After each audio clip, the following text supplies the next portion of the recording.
Rover, do you reach Houston? Yeah, I'm working, Joe. Okay. Okay, Jim, here we go.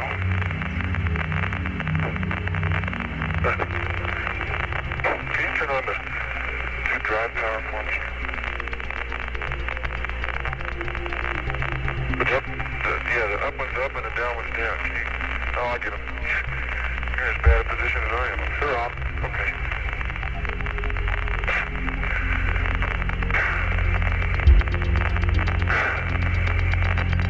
What's this stuff?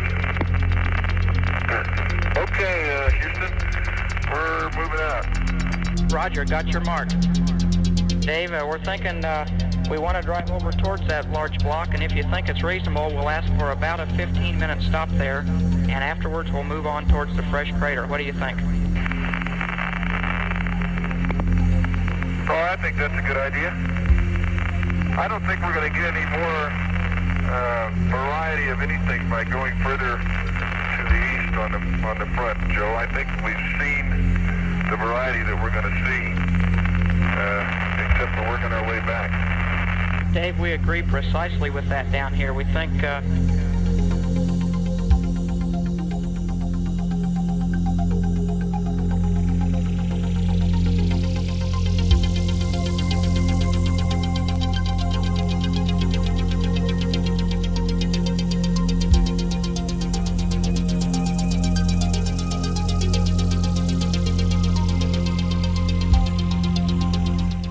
from your descriptions, that's exactly what we've been reading, and that's why we want you to move to the west. Okay, now here's a little fresh crater, Jim. Quite albedo, but I think that's probably a secondary. I don't think that's excavated anything, do you?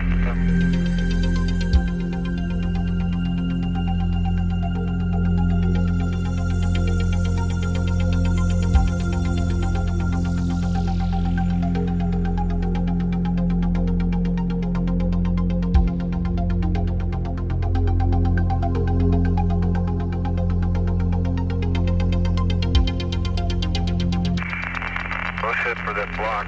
Yeah. I lost that block. I hope it's just over the ridge, I guess. Yeah. Yeah, we'll take it sort of slow here going down south. Yeah, we're heading 278. Roger, Jim, and you might want to start the DAC.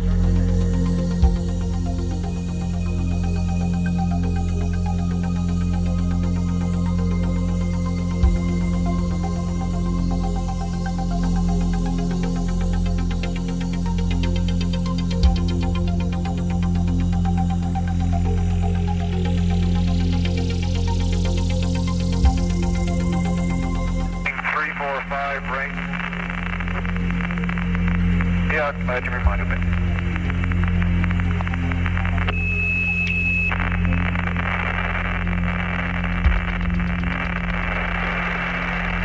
Remind me to stop it when we get there. Boy, you know, looking up slope, look how much more hummocky it is. It's just a different terrain. It sure is. Sure is. Really hummocky and driving is much sportier. Yep.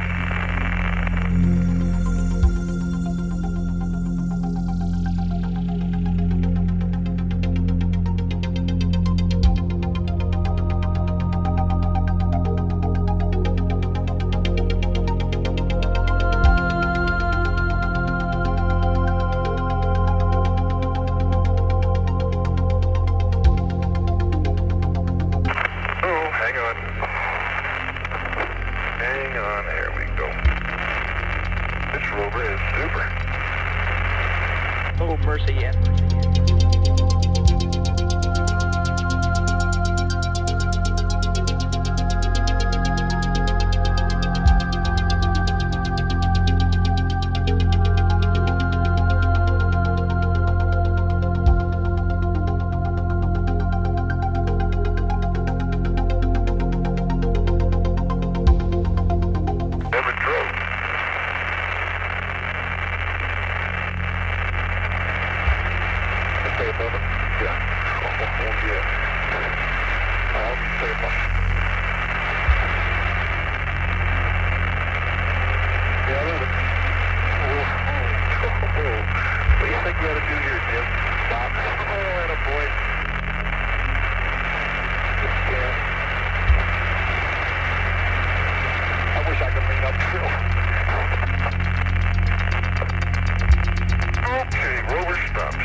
Yeah, definitely. He's got blocks in the north rim.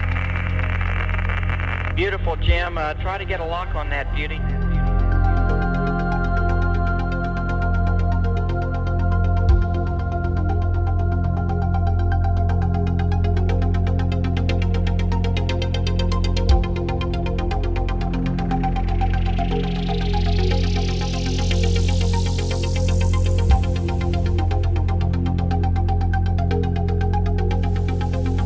Maybe some other landmarks around it so we can drive down to it. Oh, no problem there. Okay. Good spur for you, no problem. Just read up. Yeah. And be careful you don't fall down. Get down. Okay, the readings, Joe. 287. 347 069 050 097 FMTD 100 8090 and motor temps are lower limit. Okay, Jim, copied, and proceed carefully now.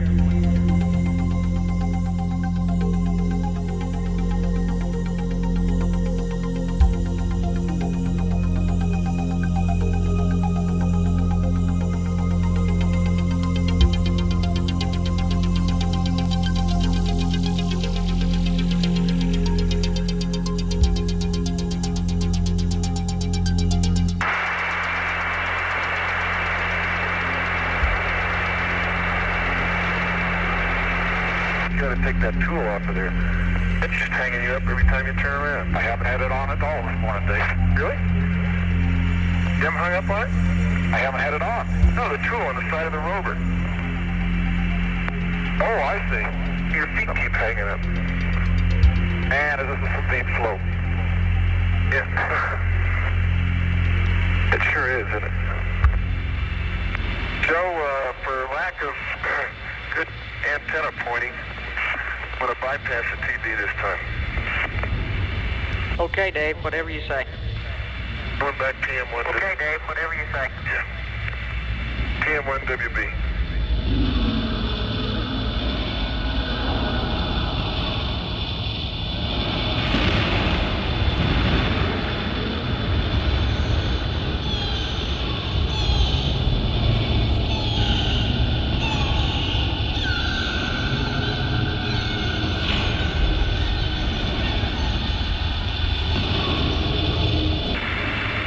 And Dave, we're assuming that you can't get around to the right position beside the rover to point that antenna adequately. Yeah, that's right, Joe, and the slope is real steep, and like I mentioned before, the sighting device doesn't transmit enough light to really make it very easy to find the Earth. It could take me a couple minutes there to just to find you, and I think you've seen the same thing. But if you would like, I'll give it a try. Negative, Dave. We agree with you exactly.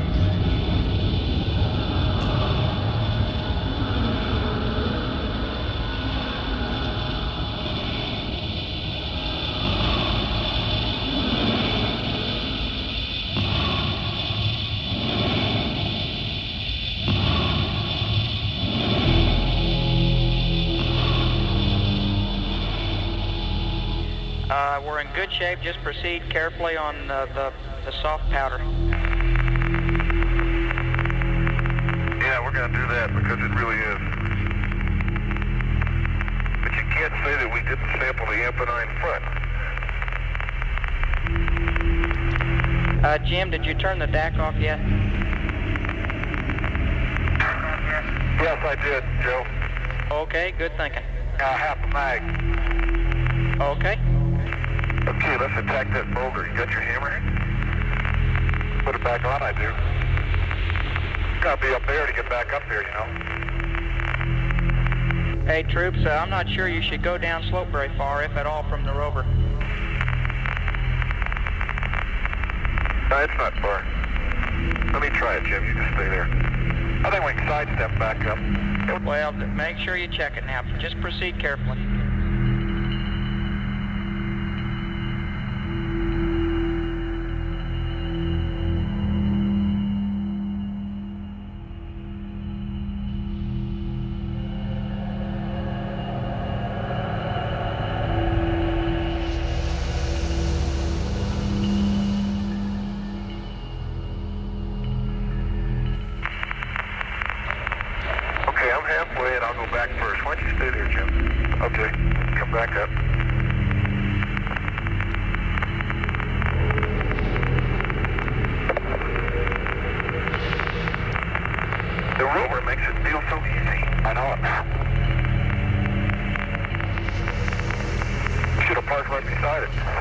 think I will. But if you will, I'll walk down, Dave. Want me to carry some of those tools? I can carry them easier. Okay, Dave, how's the footing?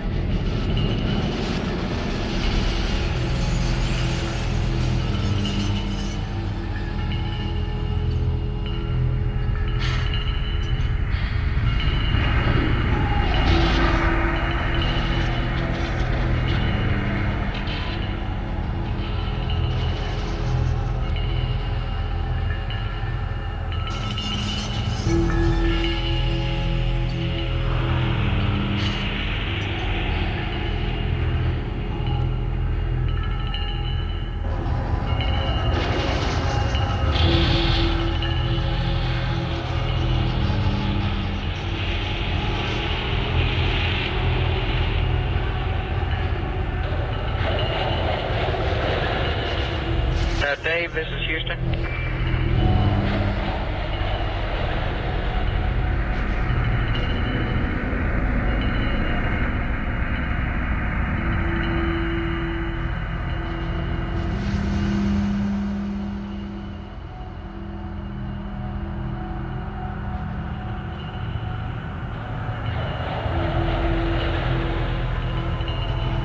I think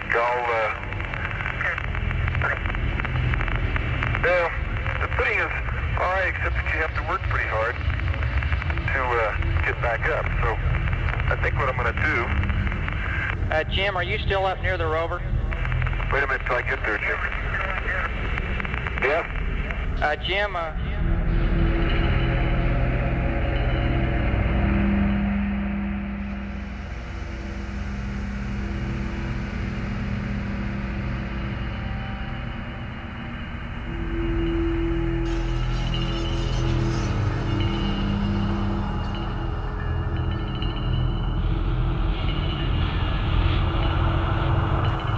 let's ask you to walk around to the front there and just take a general rough guess as to where the Earth is. You don't even have to use the sighting device. Point it about correctly, and we're going to give the TV a try.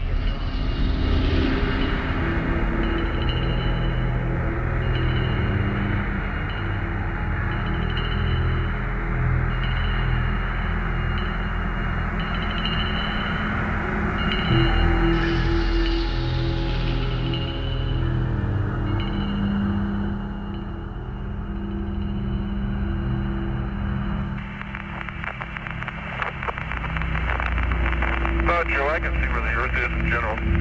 We're going to make a change here. I'm going to drive down. If I get successfully down there, then Jim can walk down. So we don't have to expend all the energy.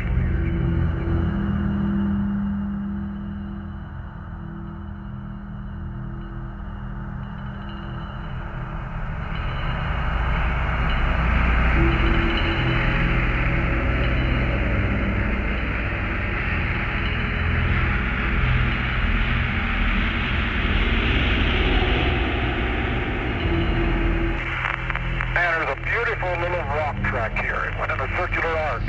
Really? Yeah. Think it rolled into the hill.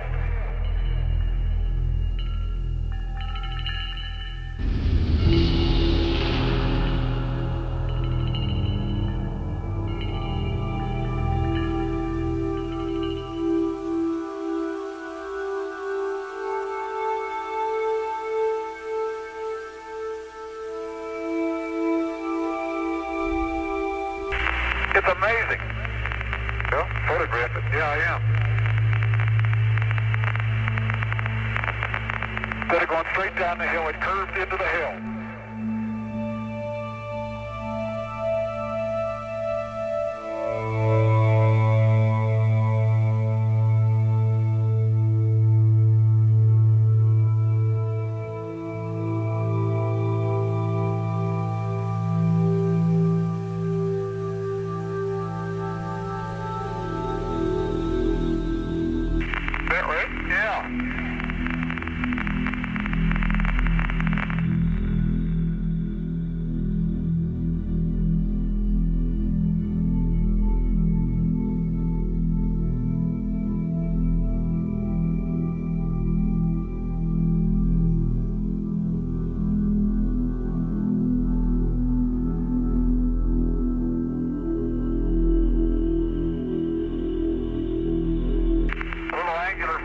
Joe, about 2 inches long. Roger, Jim.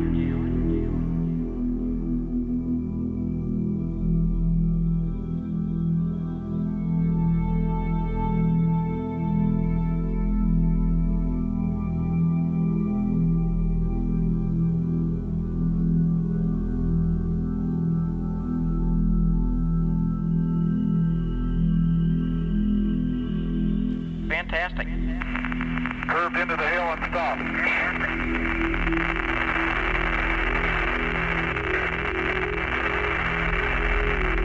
And Dave, are you driving now? Joe, I'll give you a call, Jim. Stand by.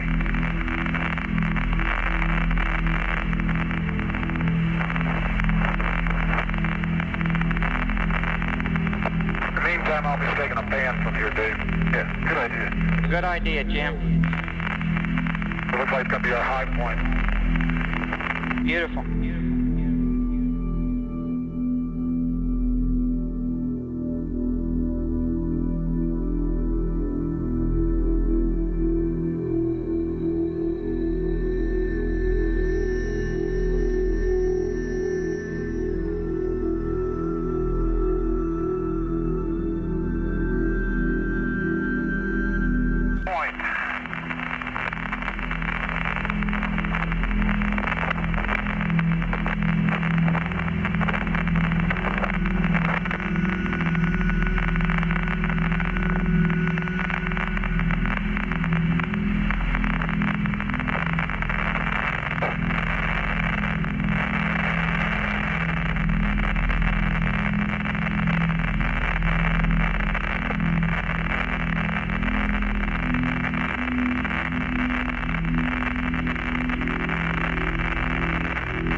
Hey, Jim, could you...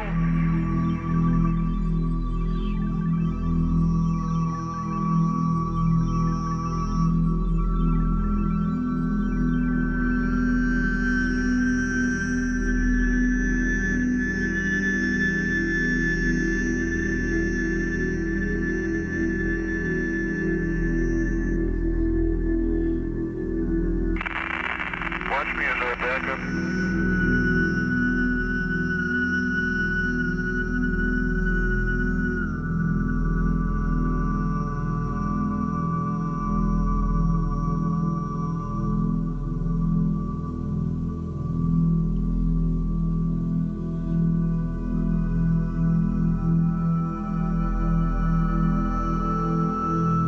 Sure can.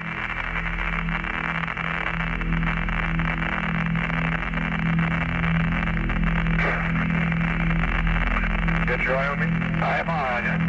Yeah, we'll back up gently here.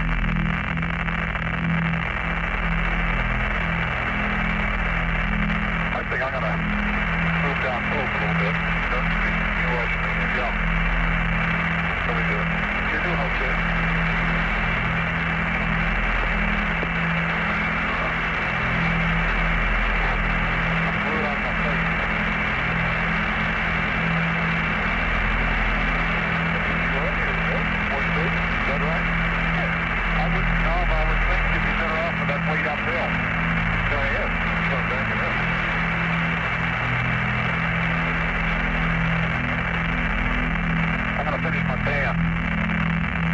Roger, Jim, and Dave, proceed very carefully now, please. Oh, we are. We're doing it really cool. Cool. Super cool.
Roger, Jim, copy that.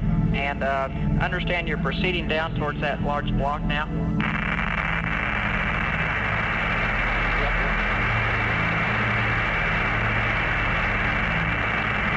Very gently.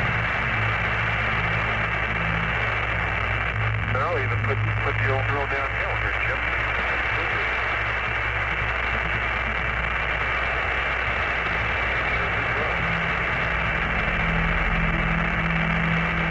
I wish I had stick with camera. Take a picture of that rover. Pretty small back.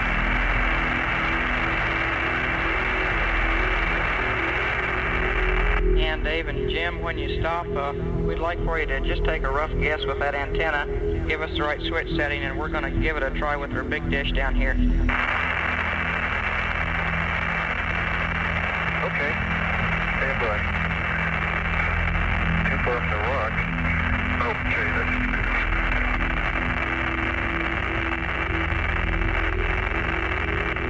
Okay, Jim, you can come on down now. Yeah.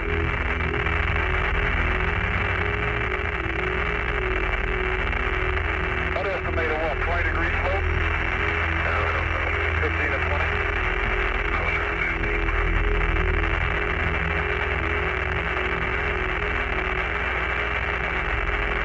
Oh, yeah. Roller wheels, bud. Well, see the back wheels off the ground. Yeah, I think I'll get back on.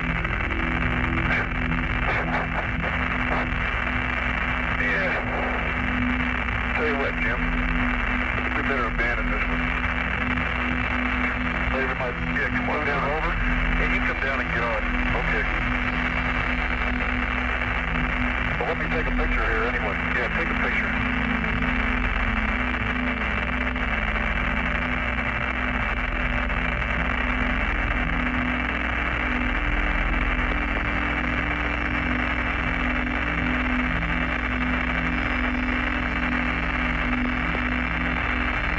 Oh, you really up?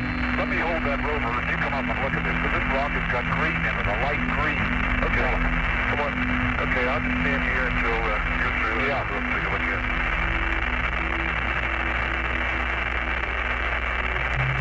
The first green log I've seen. Light green.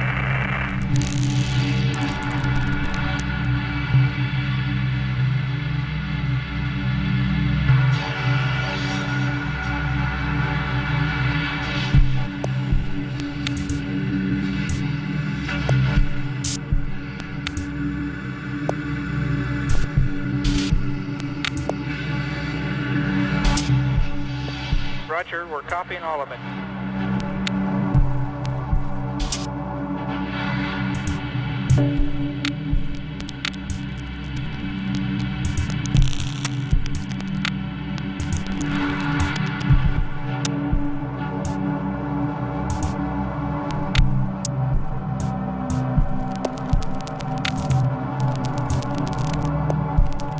Okay, where do you want me to hold it? Okay. Come down and stand on your side. On my side? Yeah, okay. You just stand there and take a break. I'm taking one. Okay.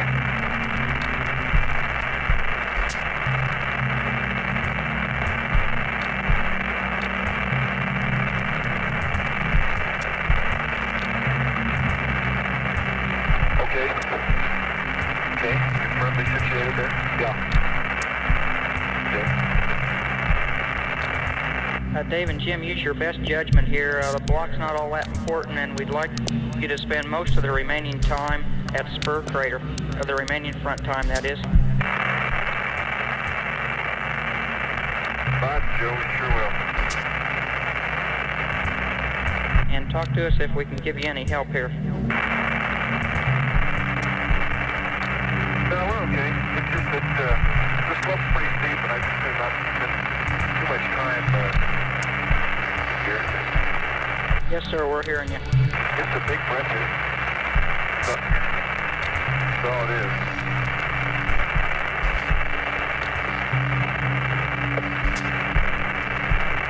I don't see anything. About halfway up. Maybe I can look down some to see it. Looks like a light green layer. A thick, fairly thick layer. Light green. Give me mean on the surface? Yeah, on the surface. Yeah, you're right.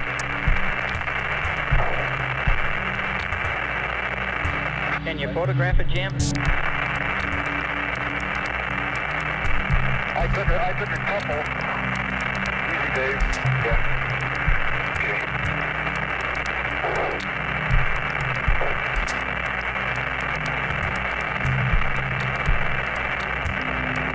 You take it down, son?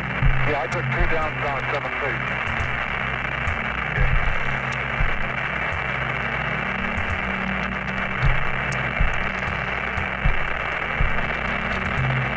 Take a couple cross runs here.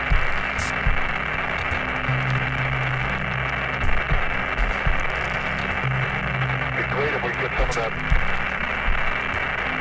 green, green material.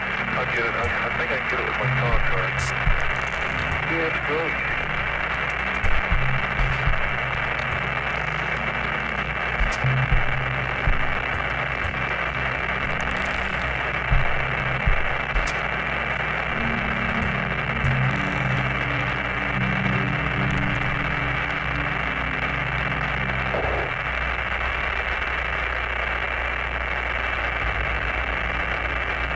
It seems to be a surface material, or else it's a very frangible class in this big suppression.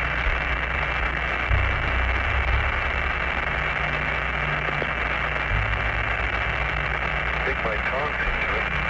Sure it's green and not just white albedo again? Oh, it's green. Well, it's green, and then I noticed just down slope from the rock, it picked up the surface, and there's some more green there.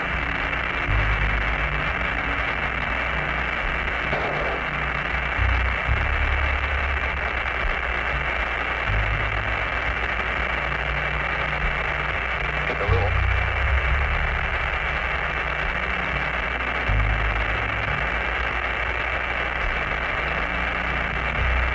This rock is 3 meters long. Why don't you describe the thing, Jim? Well, it's Triangular. Very rough textured surface. And the surface that's facing northwest.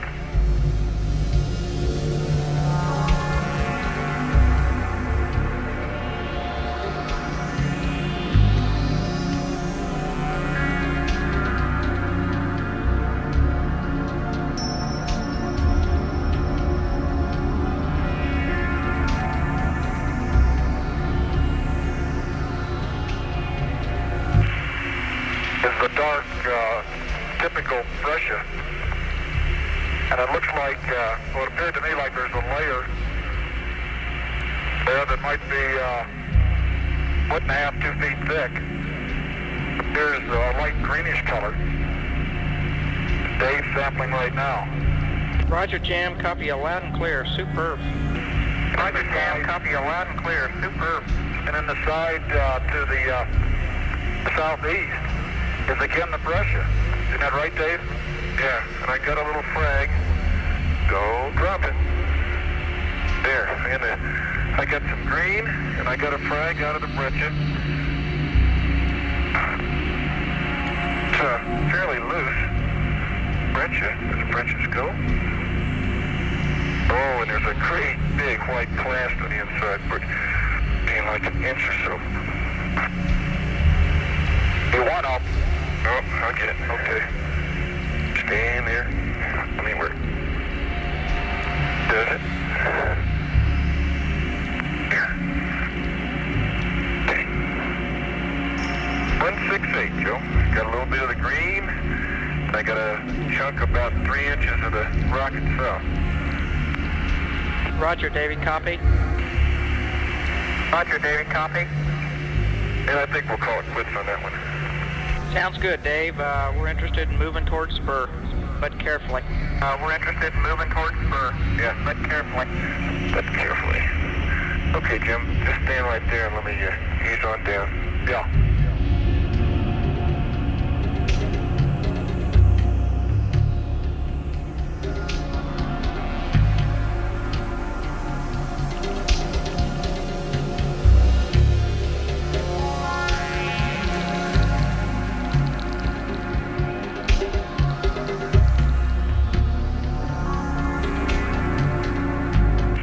going to take us a while to work down slope. Yeah. I think it'd probably be best for you to get on first. Yeah, I think so. Put this where? Won't lose it. Hand it to me, I'll put it under my seat. I can put it under mine. Won't go anywhere. Trouble is, if I get on first, I'm not sure you're going to have a seatbelt. Well, I don't know that I want to strap in. I can hold on. We're not going to go that fast here. That's for sure. Okay. Okay, I'm on. Are you going to be able to strap in? Yeah, let me strap in. Yeah, just a minute. Let me get this settled down here first. Okay. Tell you what might be better, Jim. Let me ease on down the hill here to a flatter spot for you to get on. Okay? Okay, yeah. No sweat. You see right at 1 o'clock there? It levels out in that little depression. Right down here, okay. Okay? Yeah, why don't you move back there and let me ease the thing down. Move away from it so it won't hit you. Yeah, let me back off. Okay? Back off good. Yeah. In fact, I just meet you down where it's level. What? If you want, I'll meet you at the spur. No. It's gonna go right down here. Easier for you to get on. Just so you stay uphill. The uphill side. Yeah. There. That's a nice spot right there. Okay. There. Okay. Why don't you grab your seatbelt, let me hold it for you, and maybe you can give it a try. No, I just got to hang on, Dave. Easy. Okay. Okay? Ready. Okay?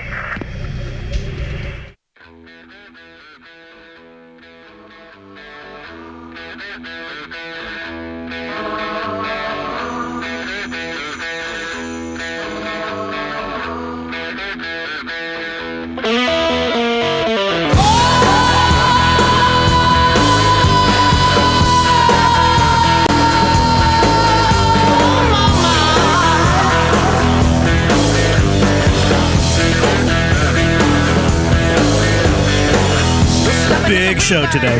Big show. Gigantic. This is one that we've been kicking around for doing basically all year, and we decided this was the week to actually do it.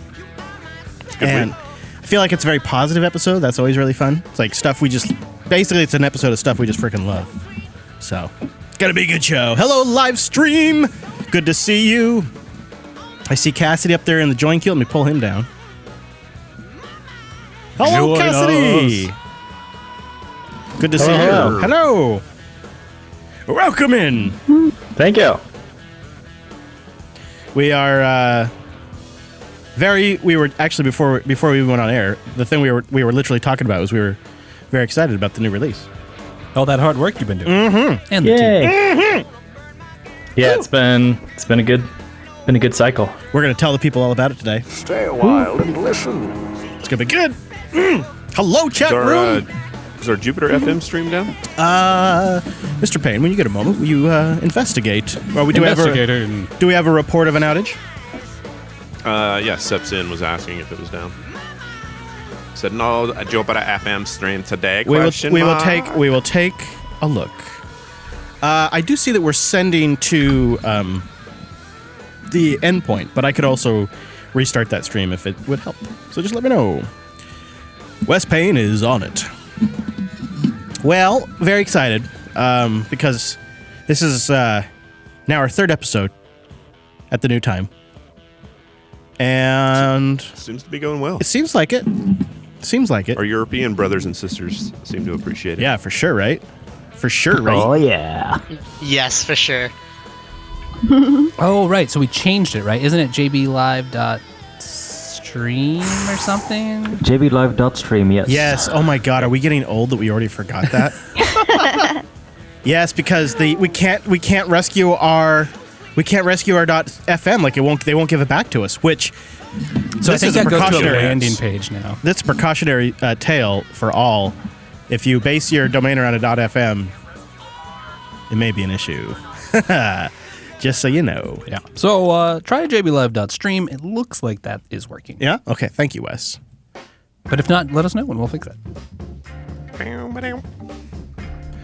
Oh, hello, Bite, and hello, Ace Nomad.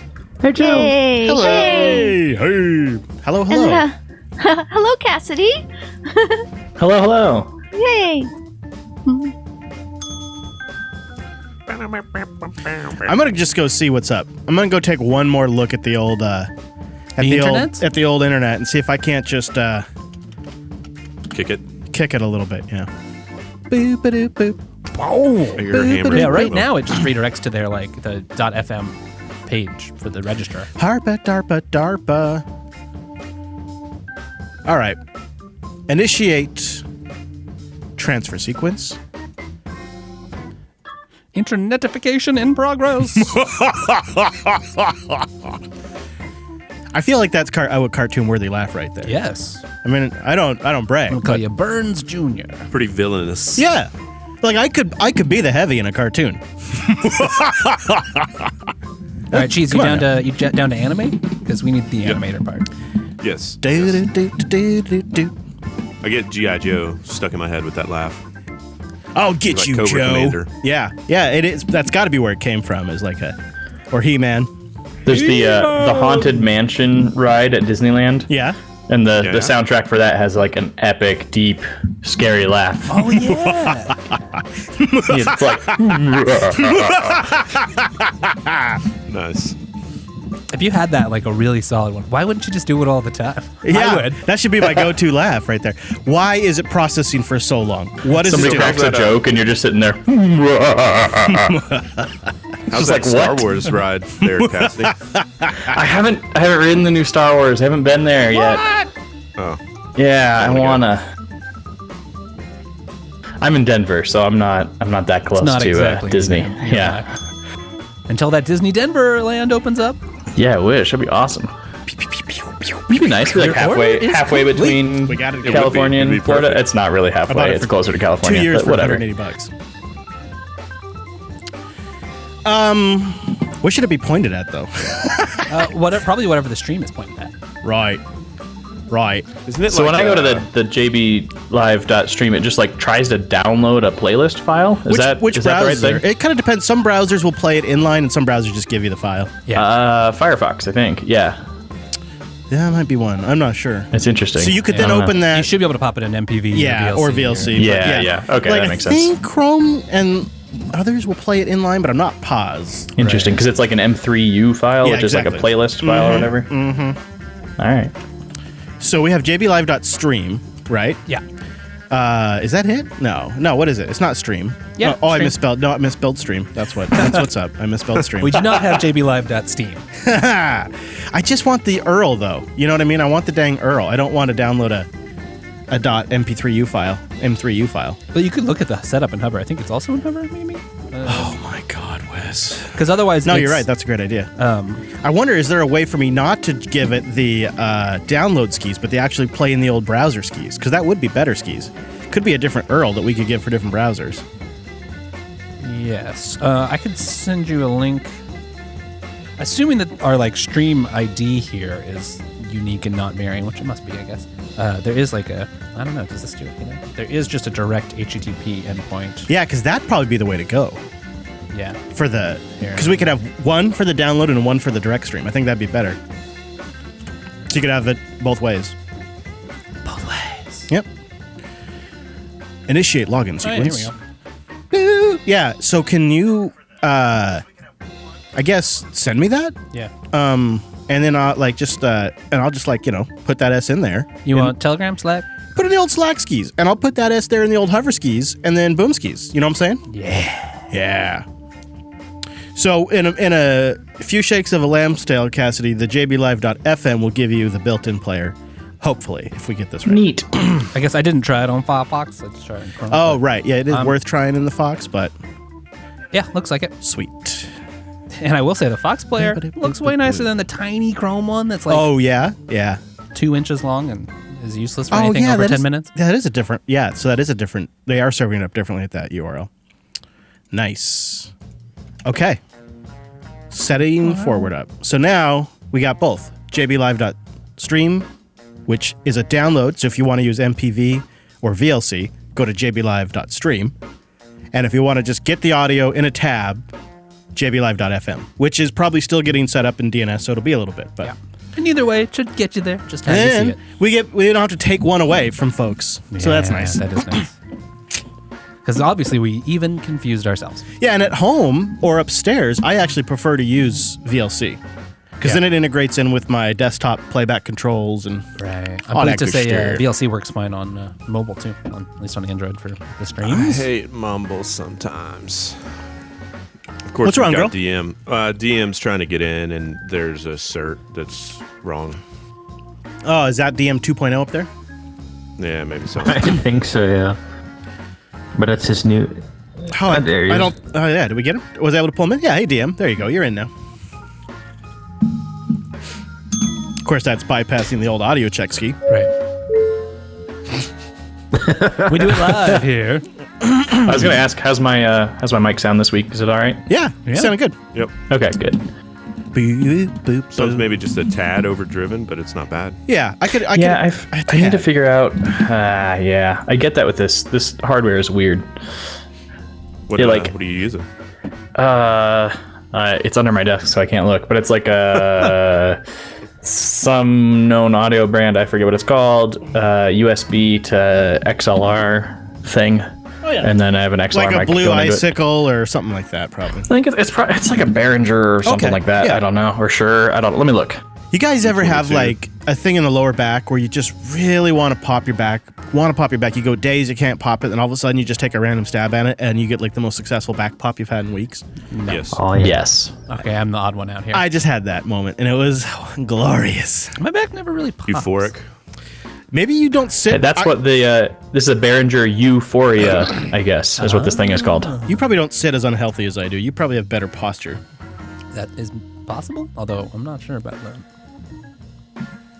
I'm trying this podcast at my standing desk, actually standing up. We'll see how that works. Yeah. They say you sound better when you stand. It gives it opens the diaphragm more. Actually, yeah, that makes sense. For like singing and stuff, I would definitely rather stand. Right.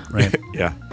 I think the trick is just making sure you get used to it so it doesn't. Like, Yeah. you have to You get winded. faster. I get or winded, or I yeah. start going fast. Yeah, you're like, that But I did. would not sound great. I'll often do headlines standing, and Drew is always, when I do, he's always like, "Wow, you sounded great today." And I'm like, thanks. I never told him. Well, yeah, I stood this time because I don't want him to tell me you need to stand every time. Right. Yeah. All right. You record the show once sitting, and if you like the read, then you write it out, and then you just redo it. Standing. I do read slower when I'm sitting because I'm more casual in general when I'm sitting. Right. We lost Source Connect. Oh. What? It's coming back. Why does that happen? Like, I don't know. shouldn't it? Like, and what do we do to? Weird. I don't need the UI. Like, if you just keep the WebRTC going, that's the part that I care. Yeah, we don't need the. I mean, the other part's nice, but We got levels on our own end. and also, isn't it just a JavaScript page? Like, what is There's it some not connected? There must to? be. It must be them. They proxy the connection, right? So they do the initial handshaking. So it must be staying connected to that service. Yeah. Yeah. So future people could join. Yeah. There is some like messages going on. Bill, you should be able to get one of those RTMP or RTSP streams You under know, the. I noticed they were broken last week. Oh, Let's see really? if they're Oh, okay. broken now. But yeah, we do have those are the fast ways to get it. Yeah. On Linux, there's the live stream command line app where you can put a URL into a live stream and it will go generate a local HLS stream and something like that. And I find MPV handles a variable live stream over the internet better than VLC does. In VLC, if you crank up the buffer a little bit, it works better, but MPV seems to handle it. And you can sometimes, if our links are working, you can just do MPV space the URL. Yeah. YouTube DL is also a fine way. If you do -G to like say like our YouTube live stream. Oh, whoops! I'm playing the live stream. It'll live stream. Well- YouTube DL will do live stream. Yeah, well, it'll just pass you the URL to it, and like on the back end, it's just HLS on YouTube, so you can just pass that to any player you want. Oh, it gives you the URL. Yeah. And then you can put that in anything. Right. So were you able to just get it working? But also MPV will just use YouTube DL on the back end anyway, which is nice. Did you just get it working? So it looks like the HLS stream is working. Okay. That'll be the most delayed, just because of how it works. Unfortunately, it looks like I'm getting domain name problems with RTSP and RTMP. Wonder what's going on over at Scale Engine.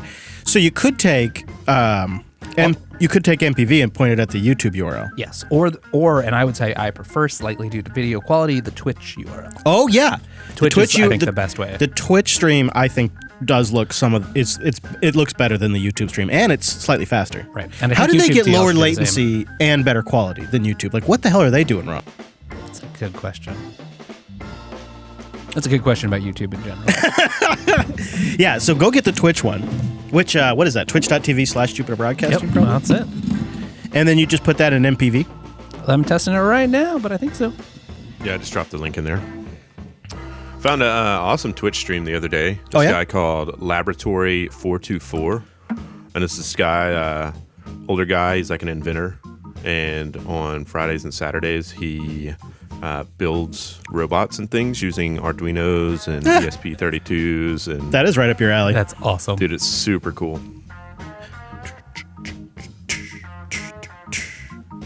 We should have gotten some spiced eggnog for this episode.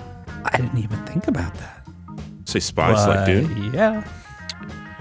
Spiced or spiked? Spiked. Well, spiced and spiked. Yeah. That's my version of spicing it. I'll have to check that Twitch stream out, Cheesy. That sounds awesome. Should have thought of that. Yeah, Yeah. Laboratory. Do you have any, Laboratory 424? Friends who make eggnog, but Okay. like keep some of the eggnog from last year's eggnog to start the new eggnog. It's That's like a sourdough thing, style, huh? yeah. Oh, I didn't know. How do they? What? Well, it's with you got to do it with the alcoholic eggnog. So it actually just stays in the fridge? Yeah, you just like keep it and start the next It batch just with ferments, Wow. makes it stronger. it. Yeah. I did not even know that was a thing. I've heard of people doing that with several other kinds of things like kombucha and stuff like that. Yeah, totally. Yeah. Kombucha's really taken off around here. The booch. Yeah. I'm tempted. Nah. I haven't eaten. That's why everything sounds so good, because I haven't eaten yet today. So I'm like, ooh, some eggnog with some whiskey. That does sound nice. It hit me I hard. wonder what's going to be the next thing, if chicha is going to be the next thing. Chicha? Mm-hmm. Like, I It's think like it's... a South American thing where they basically like spit into a vessel with Ooh. grains and stuff, and it ferments. uh, Well, like we've exhausted everything else, right? Sours and gozes I and think- kombucha. And, I think everybody has such bad gut health that kombucha is going to be around for a while. I think Oh, the sure will be. standard American diet has devastated our gut biomes. I know I sound like a wackadoodle when I say that kind of stuff, but read something. I'm not the idiot. Read something. Just read it. Our biomes are dying. It's true, though. Well, we're only just now coming to understand the importance. Hashtag save the gut biome. Seriously, man. It's an important thing. Are you saying I can't have 3 hamburgers per day every day? We could. As long as I put like a little kombucha mayo on there? Yeah, a little kombucha mayo. That's the next thing. Kombucha mayo. That is. That's a good idea. Just purge and rebuild. What makes mayo better? Kombucha. Mm-hmm. Call it spiced mayo. What's going on there, DM2? What's going on? DM 2.0. Dancing around. It's DM, but better. Or worse. I mean, 2.0s true. aren't always better. Isn't that a thing? Isn't that a thing, Wes Payne? Yeah. Yeah. Yeah, so chicha is made from corn, where you basically like chew the corn and then spit it into a thing. That's where I have heard of this before. Now, how do I get to be picky about who does the spitting? Because that's my main concern. I mean, I think you could do the spitting like for your own. Right. I don't care. Not into it. Not into it. I don't care if it's Scarlett Johansson's spit. I am not into it. Can you guys hear me, by the way? There was Yeah. no audio yeah. check. Although you might be on the wrong mic. A little echoey. Yeah, it Little sounds like reverb it's going on far there. away. Far Let away. me check. No, he has been this way with his mic before. Oh. It's not good. It's not great, DM. Ba, ba, ba, ba. It turns out if you try hard enough, you can. I stand by that. Sage wisdom. Microbiomes. How's this? Any better? A bit. Oh, yeah. Yeah, a little bit, yeah. Okay. Thanks. Why I choose not to wash my coffee mug God, you know what's funny about that deck-bot? My grandpa had the same philosophy. He's like, it's culturing. It adds flavor factors. So he would just rinse it out and call it good and set the cup down. It's good for another day. It's like seasoning cast iron. Or it something. was. Right. And like by the time, I mean, he was several years into it. Like it had been, the inside color of that mug had forever been changed. Coffee is such a weird thing, huh? It is. Well, we've been drinking it for a long time. Yeah, you know, Janeway beat the Borg with it. Unfortunately, we've yet to find any coffee nebulas of our own. But No coffee nebulas. That's not the yet. point of NASA, I believe. That's what keeps them going. Right. I am swimming in laptops these days. Ain't that the truth? Got some laptops in for review, which I think we'll talk about soon. Did you guys see the new Power Talks logo? Yeah, I like it, man. Saw you drop it in the Telegram. This would neat, yes. What? It's so cute, DM. I just looked at it. It's adorable. Yeah, my wife drew it. The lowest latency stream. The lowest latency stream. The lowest latency is going to be the quiet listening and the mumble because that's real time. Right. Otherwise, the RTMP Well, that's or also RTSP fantastic. from Scale Engine will be decent, and Twitch. Yeah, But those are not working. I at need the to moment. seed that. On Twitch my isn't little working? seed No, box. Twitch is just the. What about the live? What about the FM? Is it slightly behind Twitch? Oh, they should be similar. I think they're both getting the same push from Restream. So it would be in order of speed. It would be the mumble quiet listening, like where the spy is right now. The spy 0. He's in the quiet listening lounge, so he doesn't have to worry about his mic, but he gets a real time. You're here joining us. It's real time, so he gets a real time stream, and it's probably of the higher quality options. Although we don't have everything perfectly balanced, so that's what's on the live stream. So then after that, from the live stream, twitch.tv/Jupiter Broadcasting, followed by jblive.fm, then one of the Scale Engine master feeds, and then YouTube. You I mean think we're on JBLive.stream? Ustream too. Oh yeah, we are. Yeah, Although I never go jblive.fm there. works now. What? Yep, just fixed it a bit ago. Well, What? Cassidy, how'd you guys get that robot to play the keyboard on the still image on your site? The magic of Unsplash. Oh, Levi. Look at him. He can't get covered up, Wes. If only somebody would help him get covered up, Wes. He's just trying to burrow. He just wants one of his humans to cover him up. Wes is one of his favorite I humans. always think of the No Strings song that they used in the trailer for one of the Avengers movies. Hold on, I'll find a link. It's a really good story.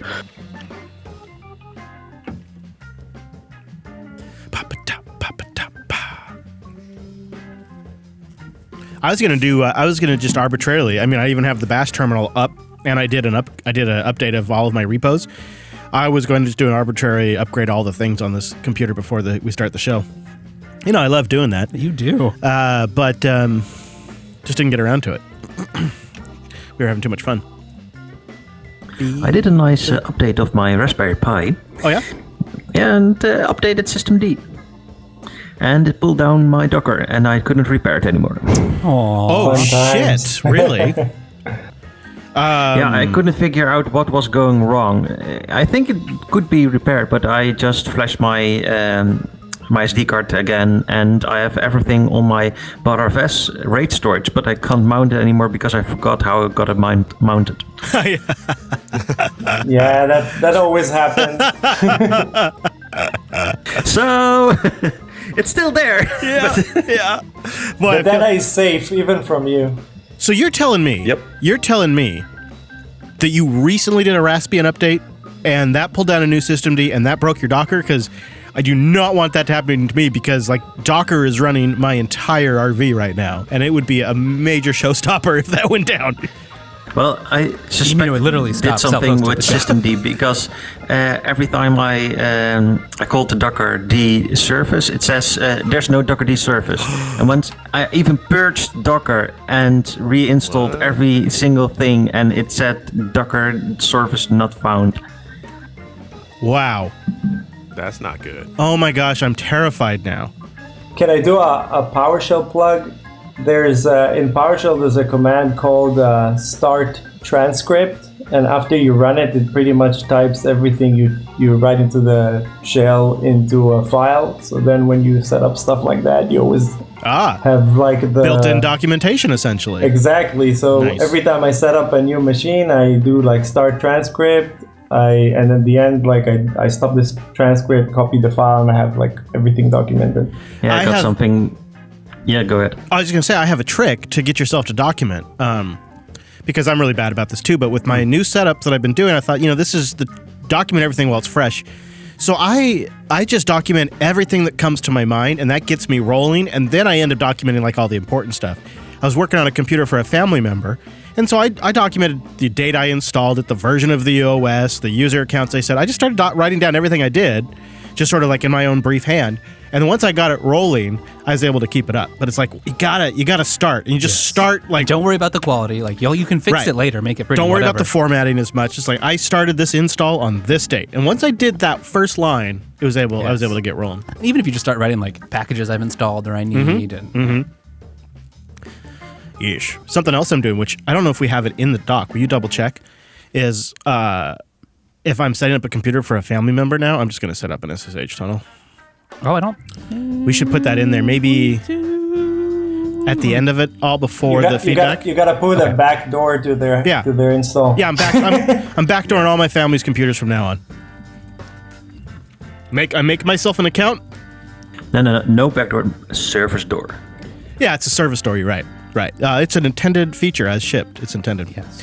But I set it up, so I can log in from wherever they're at, move stuff around. I've got sudo privileges. I'm not playing anymore. Getting this done. Yep. This is my computer. It just lives in your home. And you have to pay for it. I did that with my friends. I donated one of my servers to a friend of mine where I run VMs on, and he can run VMs on, but I have access to it. I've built another server with VMs that's running at another friend's house, and I'm running my own VM stuff here. I'm building my own network. That's nice. I think we officially had enough time to go get Decentralized. spiced eggnog. Oh, yeah. Wasn't sure at the time when I was suggesting it. I was like, 15 minutes. But now that it's been 10 of that 15, I'm like, yeah, we would have been back by now. Always time for eggnog. Hello, Alex! Hello. Hello, Alex! Hey. Just getting ready for a big show. Really big show. Oversized show. Yeah, what have we done? I don't think I've heard that before. I know, we keep doing it. It's ridiculous. We could just start the show saying that we got a tiny show today, just to let you know. And here's Not the thing, much. is if you were to take this entire show, Doc, and show it to Chris on Sunday evening, would he still scramble as hard to get the show together, knowing that it eventually gets together? Or is it the not knowing that it'll get together the thing that motivates him to get it together? An unanswerable question. It simply is. It simply is. We will never know. It's the chicken and the egg of Linux Unplugged. Well, I think sometimes the news stuff, you just really can't judge that until it lands and stuff. Every now and then you get a heads up about some news and it's like, oh, thank you. At least I can plan now. But that's generally not how the news works. Boom, boom, boom. And that's the way the news goes. Sure does. Cookie crumble. Cookie crumble. Man, Crumble. it's almost been a year. That's funny, Bite. Gotta get Jill out to Linux Fest. You gotta do it, Jill. Gotta do it. Linux Fest Oh, we would Northwest. love that. I'm making plans for sure. Are you? Yeah. Nice. Sounds like it's in the works then, so that's good. Yes. I even talked to my husband. We're thinking we possibly might take the train. Oh, Oh boy. that I've would always wanted to do that. be so cool. That would be. Where's home, Jill? SoCal, Southern California. Oh, you get the train all the way up the coast then. Yes. Huh? Yeah. I'll bet that's very pretty. Yeah. Yeah. And I've taken it part way, but I've never been this long a distance. If So you this take would the be kind train, of cool. you get like when I don't know about California area, probably, but in Oregon and Washington, you get to go to areas that cars can't reach too, and they're spectacular views. Yes. Yeah. So definitely worth it. But it is a great drive, as I'm sure you probably know as well. It Yes. can be a little stop and go in some places and whatnot, but so beautiful. Yeah. Hey, are you talking about Seattle? I just think the like what is that highway? Is it 101 or Highway 1 that runs the coast? Is it 1? Just Highway 1? When you're in the southern Oregon area, I think it's one of the great beauties in the world. I think it's that level of pretty. You mean PCH? Yeah. Highway Yeah. 1 it is continuous. Is it? So yeah. I can't remember if it's 1 or 101. Okay, so it's Highway 1, yeah. Which That's takes you all the way, continuous. takes you all the way up here. Train. Yeah. Yeah. But the 101 branches off from it and parallels it through lots of California. So it's actually two. Uh-huh. Yeah. Yeah. That's On my our first American trip, we drove from LA up to San Francisco along that road. Mm-hmm. Oh, But nice. part of it was closed because it had fallen into the sea. And we ended up having to take a diversion past Laguna Seca, where they had some race cars going around. That's so California. Do yes. not That was anger the awful. ocean. Yes, I've done PCH in Cali. I love lots. PCH. It's one of my favorite roads. I used to drive with my GTI over there all the time. Oh yeah. Oh, Wait, nice what? DM. Who's that has a GTI? That's DM. Mike. I had a GTI. I had a 2011 stick shift, the whole shebang. Ah, glorious. Beautiful man. Glorious. Here in Israel, we learn to drive with stick. We don't do this automatic BS. Yeah.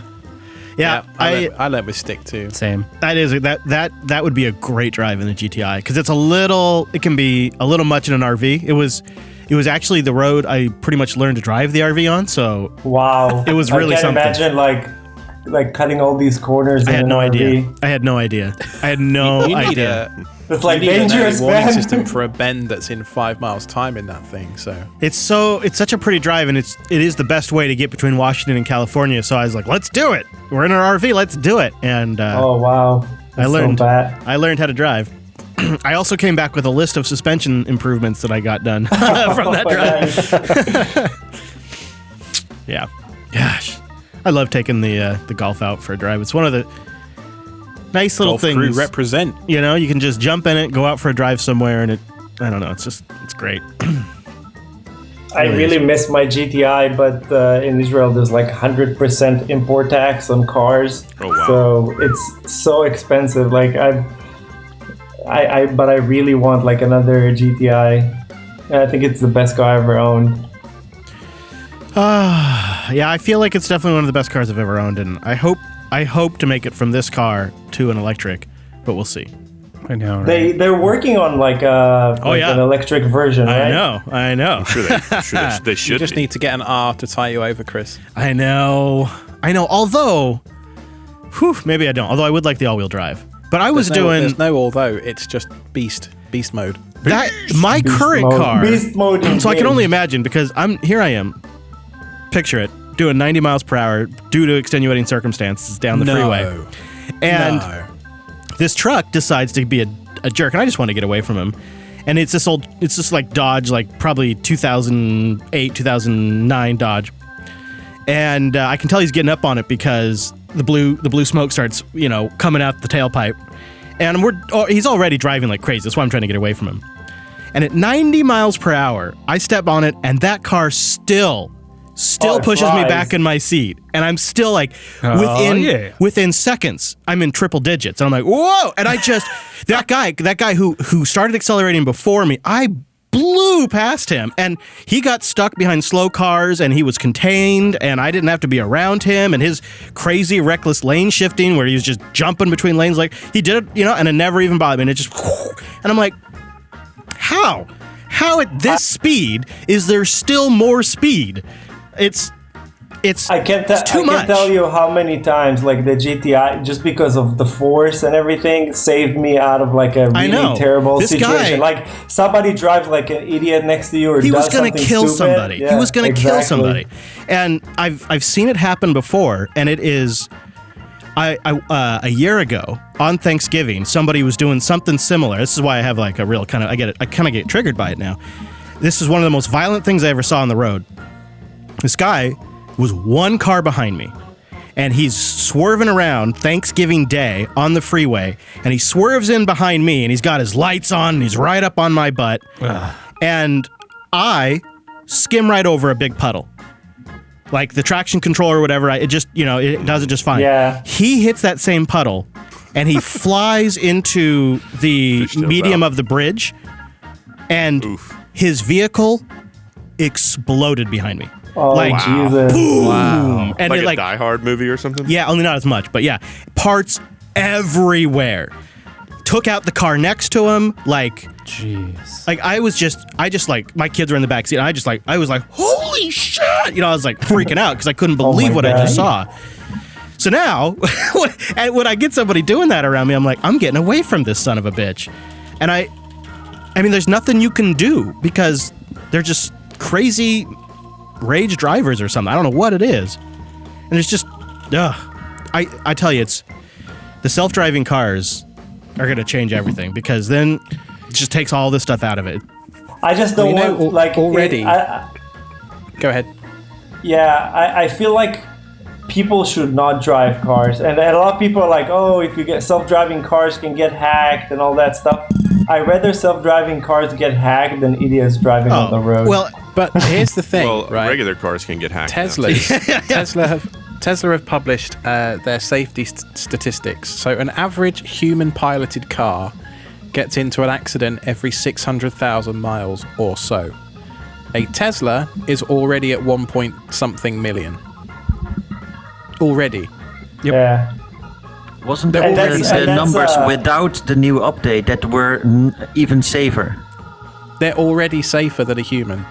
So anybody that says to you that they'd rather trust a meatbag who's texting is just an idiot. And all of that gets exponentially safer when all of the cars on the road are automated. Because right now, part of the random element is there's other humans on the road that the Tesla has to cope with.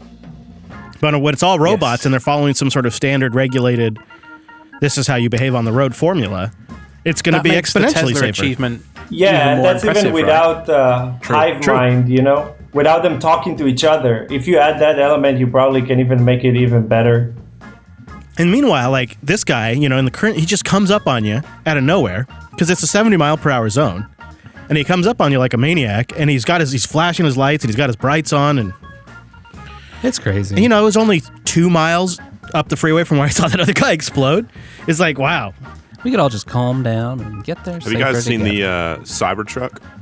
Yeah. Oh, it looks so awesome. It's like Lara Croft from Tomb Raider 1. It's amazing. One of my friends got in on it, and I was like, okay. Oh, really? Yeah. I mean, we'll see, but no. It was only like $1,000 or something, right, to get in? Yeah, no. It was 100. It's like 100 to put your reservation in, and it's a refundable deposit. Which is great. Yeah, the base model's like 40 grand, I think, 39.9 or something. Yeah. It goes up to 70K for the one that has like 4 motors and 500 miles of range or something like that. Oh, ironic people will badger, still buy them and that's great. Not tow anything.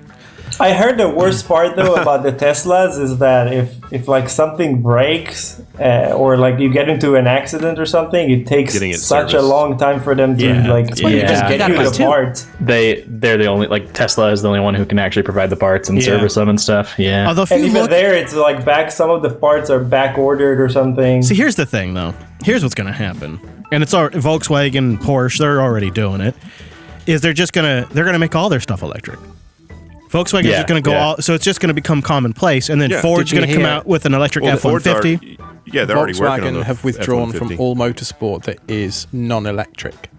Oh, really? Does that include the Porsche brand? Well, Volkswagen Audi group, so that's Volkswagen, Audi, Seat, Porsche, Bugatti. Like, they own so many brands, it's ridiculous. That's kind of a big deal then. Yeah. A few years ago, I think like somewhere like 10 years ago, Israel had a startup / experiment where you get like electric car, and then like you go to a fueling station that pretty much like replaces your battery. It had like this mechanism, so it was as fast as fueling up. And I still have no idea how come like that stuff never took off. Like it was so amazing. Like you have a brand new battery like in a matter of minutes.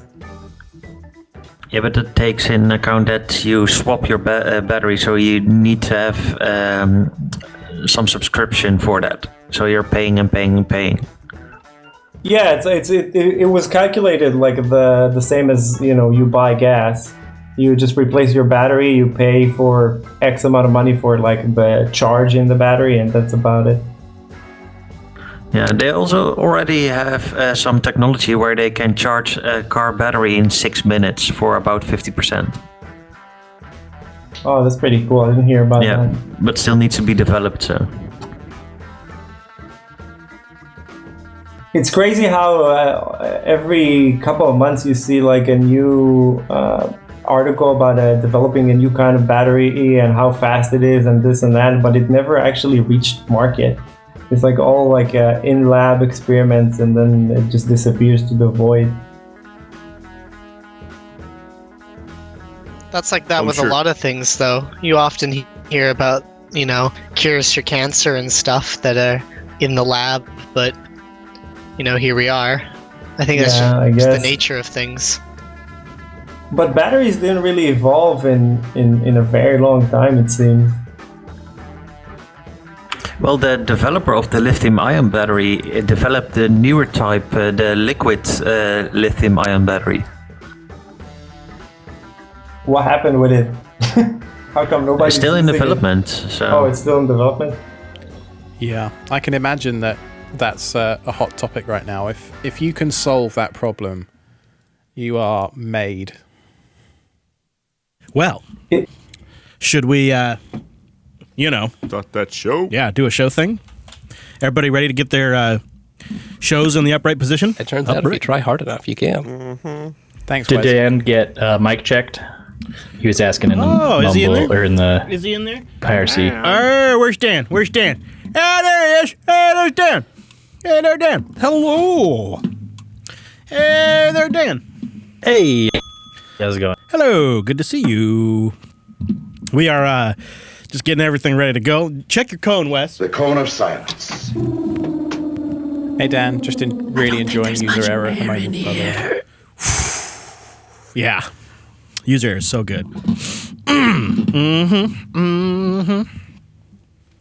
It's the JB show I listen to with my wife most of the time. Not always. Sometimes I'm too selfish and I just want to listen right away and she's not around. You guys are too sweet. Thankfully, they can just go to, anyone, idea included, can go to error.show and get it for themselves. You mean error.show? Error.show. What? I love user error. Me too. Yay! Who doesn't? Yeah, it's amazing. All right, let's get our recorders going. So, Wes, you ready over there? I believe so. Cheesy Alex, you ready? Yep. See? All right, gentlemen, get your recorders ready. And we will record in 3, 2, 1, record. Hello, future Joe. Off to the races. Hello, Joe. Hello, Joe. Hi, Joe. Hi, babe. Okay, now we'll do our count.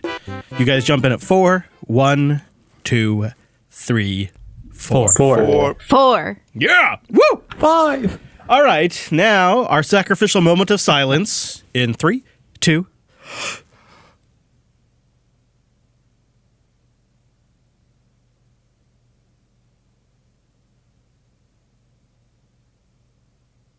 I'm gonna say it. I think Mario is maybe one of the best games of all time. Absolutely. I love how you knew that to a T. Yeah, All right. some things just get burned into your brain at a young age and never leave. Let's go ahead and crack open the old bevy. All right. Are you ready with the pre-show, Mr. Payne? It's time for the pre-show. All right, ladies and gentlemen, bang suggest as we go along. We need your title suggestions, and it begins in 3, in 2. Are you tired of your Raspberry Pi sounding like this? Well, the Raspberry Pi Foundation has got some good news for you. It seems like the thermal performance on the old Pi 4ski is way better these days. Yeah, they've got a great blog post detailing it with some really neat thermal imaging images out there. So you can go take a look and see just where the hotspots are. And how they tested it and what you could do to test it yourself. One thing I found humorous, though, is at the very end, despite all the great improvements that the recent firmware updates have indeed provided, their best recommendation is still to just turn the Raspberry Pi 4 on its side. You're stacking it wrong.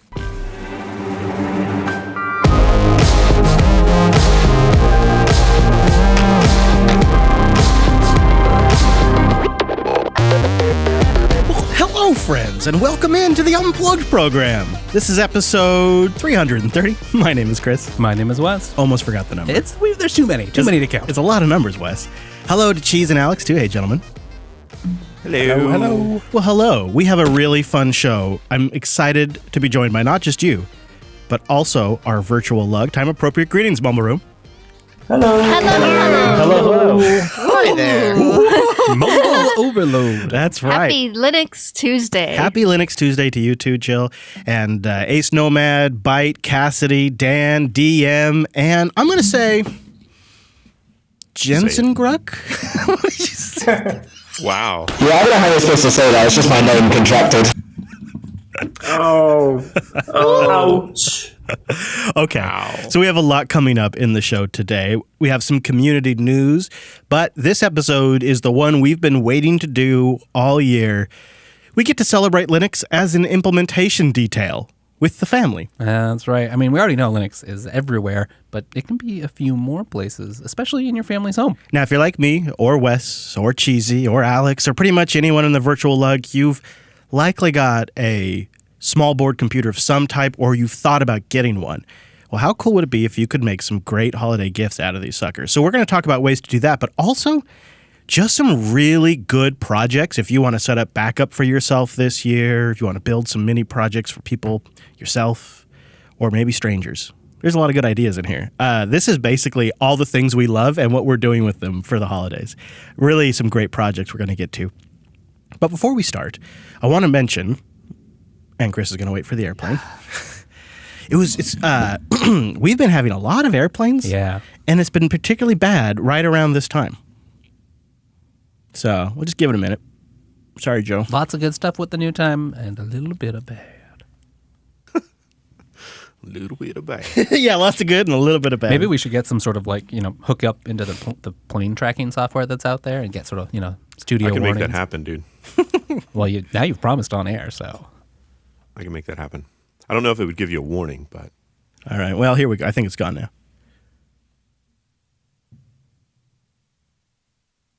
So before I go on and on, let's start the news. But there is one thing I want to make sure we talk about just between you and me, Wes. Science. Let's get into the cone. It's a little cozy in the cone, so we got to snuggle up. Yeah, I had to downsize. Sorry about that.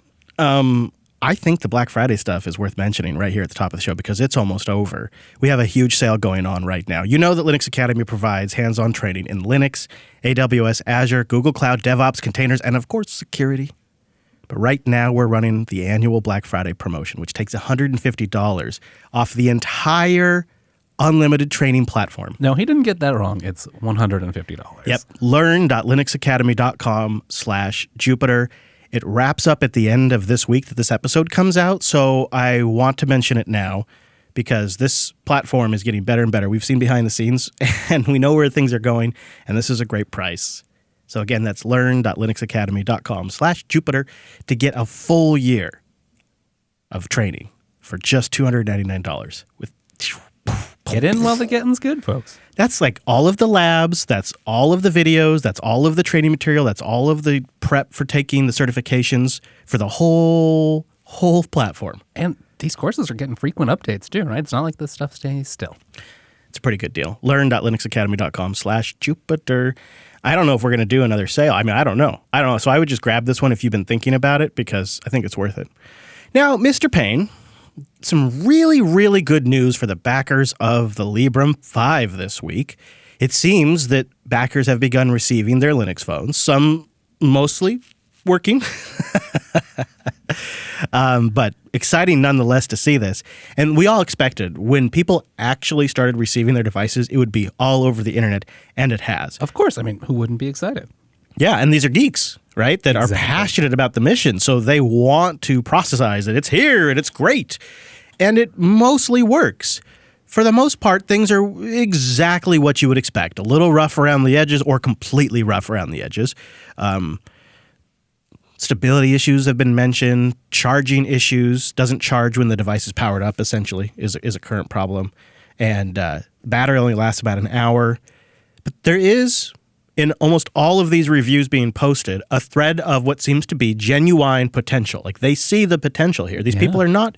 They're not ripping it up. They're just setting expectations, I think. Right. I mean, you have to view this as a work in progress, an experiment, right? You're out on the cutting edge of free and open source hardware. Yeah. You can't initiate a call.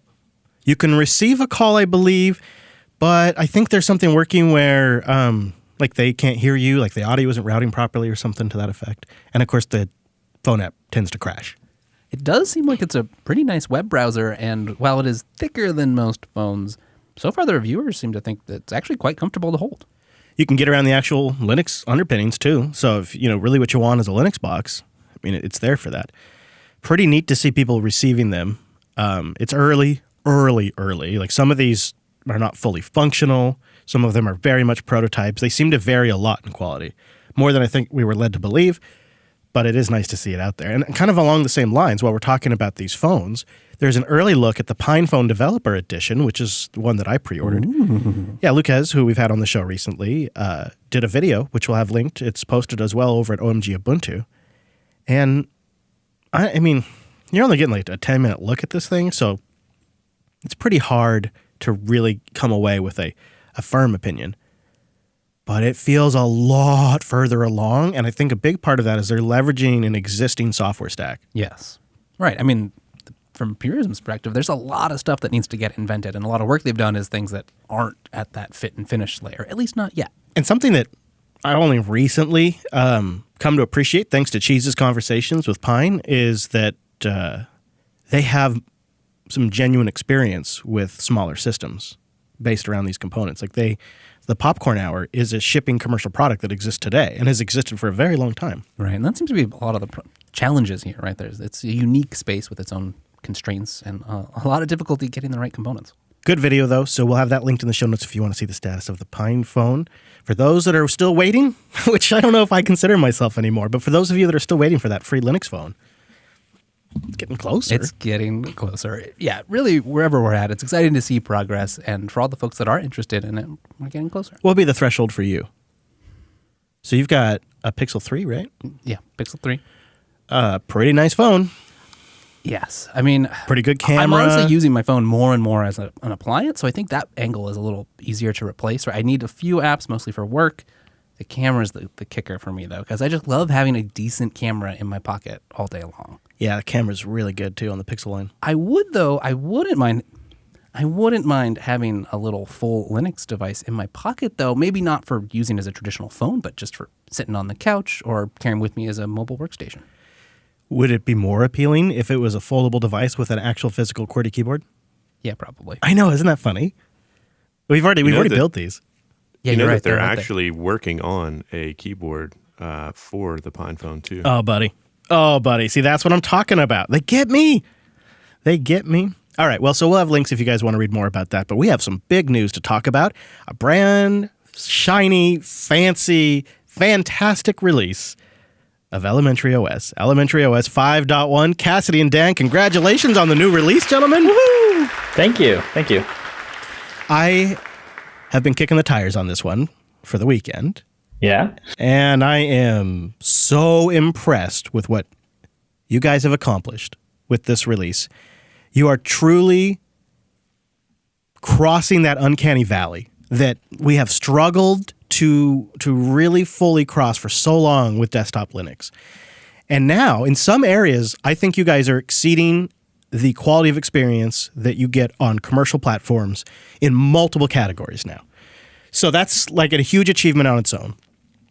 And there's so much in this release that I guess I'll start with you, Dan. Why is this a .1 release? This seems like this should be like 5.5, 5.8, maybe even 6. Like there is new login screens. There's a new greeter that's the best greeter. The new onboarding app is the best onboarding app on any desktop. Incredible. It's so good. It's nice, clean. The only thing I would add is maybe like a little boutique style couple apps. But other than that, it's so perfect. The Flatpak integration, you nailed it. It's great. I love the dialogues I get when I'm installing Flatpaks. So why is this not just a whole new version? So Dan's internet's actually dropping out, so it's just me right now. Cassidy, answer why is this just not a whole new version? So the big thing is that it's still based on the same solid core of Juno, which means it's Ubuntu 18.04 LTS based with the Ubuntu 18.04 repositories under the hood. So it didn't feel right to say that it's a whole new like 6.0 version. But at the same time, we wanted to like give it a new name and endpoint release because there is just so much new stuff in this release. There's also, if I'm understanding correctly, all of the hardware enablement stuff from the underlying 18.04 updates that have come along. Exactly. So it's basically the same core as Ubuntu 18.04.3 with Linux 5. Whatever the latest is, and all the hardware enablement stuff that comes along with that. That's right. So thanks to Canonical for all that awesome work, and that's why we enjoy building off the LTS, because we get this really solid foundational platform, but we can have a more rolling release style on top of it. Right. Things aren't going to change out from under you. Exactly. This is starting to address what my experience as somebody who's just a Linux desktop enthusiast and just enjoys all the different new things that are constantly being developed. My experience with Elementary in the past had been, it's sort of a tease. Like I see all these other great things like do not disturb mode and night color shifting coming to other desktops, and I think, oh man, I really would love to have this on an Elementary. And in the past, I would have waited quite a bit longer. But now, these things are coming at a much faster clip, and when they do land, they're like the best implementation, period. The recent, do you call it nightlight? The recent tone shifting that people can turn on for nighttime. Yeah, nightlight. Yeah. Man, Cassidy, it's just a great implementation where once you turn it on, there's a little icon up in the beautiful toolbar that's up, I don't know what you call that, of Pantheon, that top bar. Top panel, yeah. Top panel, it's gorgeous.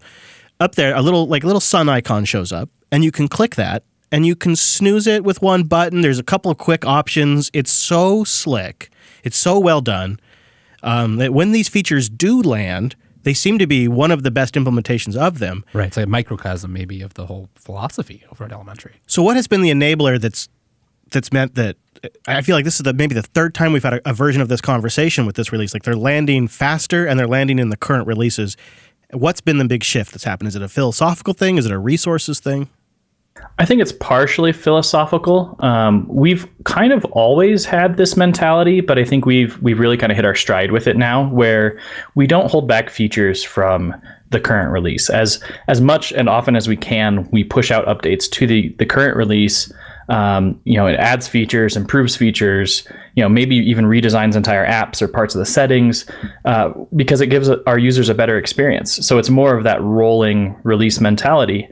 And we've had that for the last few releases, but what's enabled it for us now is that we have so much automation going into our release process that it means somebody can report a bug or somebody can design a new feature, and then the next day that can be hitting users. So it's so fast now, and it's really, really great. Wow. And that has come online between the previous release and this release? Yeah, so that's been a lot of our work over the last month or two, probably, for kind of preparing for this 5.1 release to help enable that. And so it's automating the app releases and automating the ISO building, and that all kind of came together for 5.1. That's got to feel like almost a new superpower. Like you've been upgraded. Yeah, it's so awesome. And we really just in the last couple of weeks we've been seeing like literally somebody will report a bug, and then it gets approved and merged and fixed and out the next day. And it's like, oh, that feels so good. That's where software should be. It's more continuous instead of waiting, in some cases, in some operating systems, you'd be waiting months for that update. Sure. Yeah. I think, too, the overall experience I get is, and I use that uncanny valley analogy, it's like there's so many little areas that have been smoothed out that make it a more comprehensive product. I really, really like Pantheon. It is, at first, not everything is super obvious, but it is pretty easy to discover. Like if you hit the super key, a menu comes up and it's very clear on what you can do. And within minutes, I was, so this is how I do multiple desktops. Right. This is how I move stuff around. And it's slick, it's smooth. Why is Pantheon so much smoother than some other projects that are based around similar technologies? What is it in there? Is it the way you guys are hitting the GPU? Is it magic? I mean, maybe a little bit of magic, but no. I think it's we've been working at like a decade now on UX focused development, and all of our features are UX first. We don't think about here's a new technology, now let's find a way to implement it in the UI. We think, what do we actually want the UI to do, and how do we want it to feel and work for the user, and then we build the technology to support that. So I think that's a big part of it. I mean, honestly, another big part is that we are building off of really solid technologies. A lot of stuff that's enabled from the GNOME upstream projects. So we're not using GNOME Shell, but we're using Mutter, which is the window manager. So improvements there trickle down into elementary OS. So we have these really solid technologies and can kind of mold them and shape them how we want to create our own experience. I see. So that's great. I didn't quite appreciate that upstream Mutter improvements benefited the Pantheon desktop, and that kind of maybe explains some of the performance improvements that I'm noticing. Okay, so now I have a couple questions for you that are more like, why aren't you doing this questions? Sure.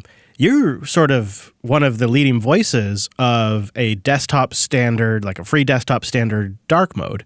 I note, though, that dark mode is notably absent from Elementary 5.1. Yes, it's not perfect yet. So we're doing a lot of work under the hood and behind the scenes and working with other projects to help standardize this, but it actually hasn't been standardized yet in GTK or a free desktop spec yet.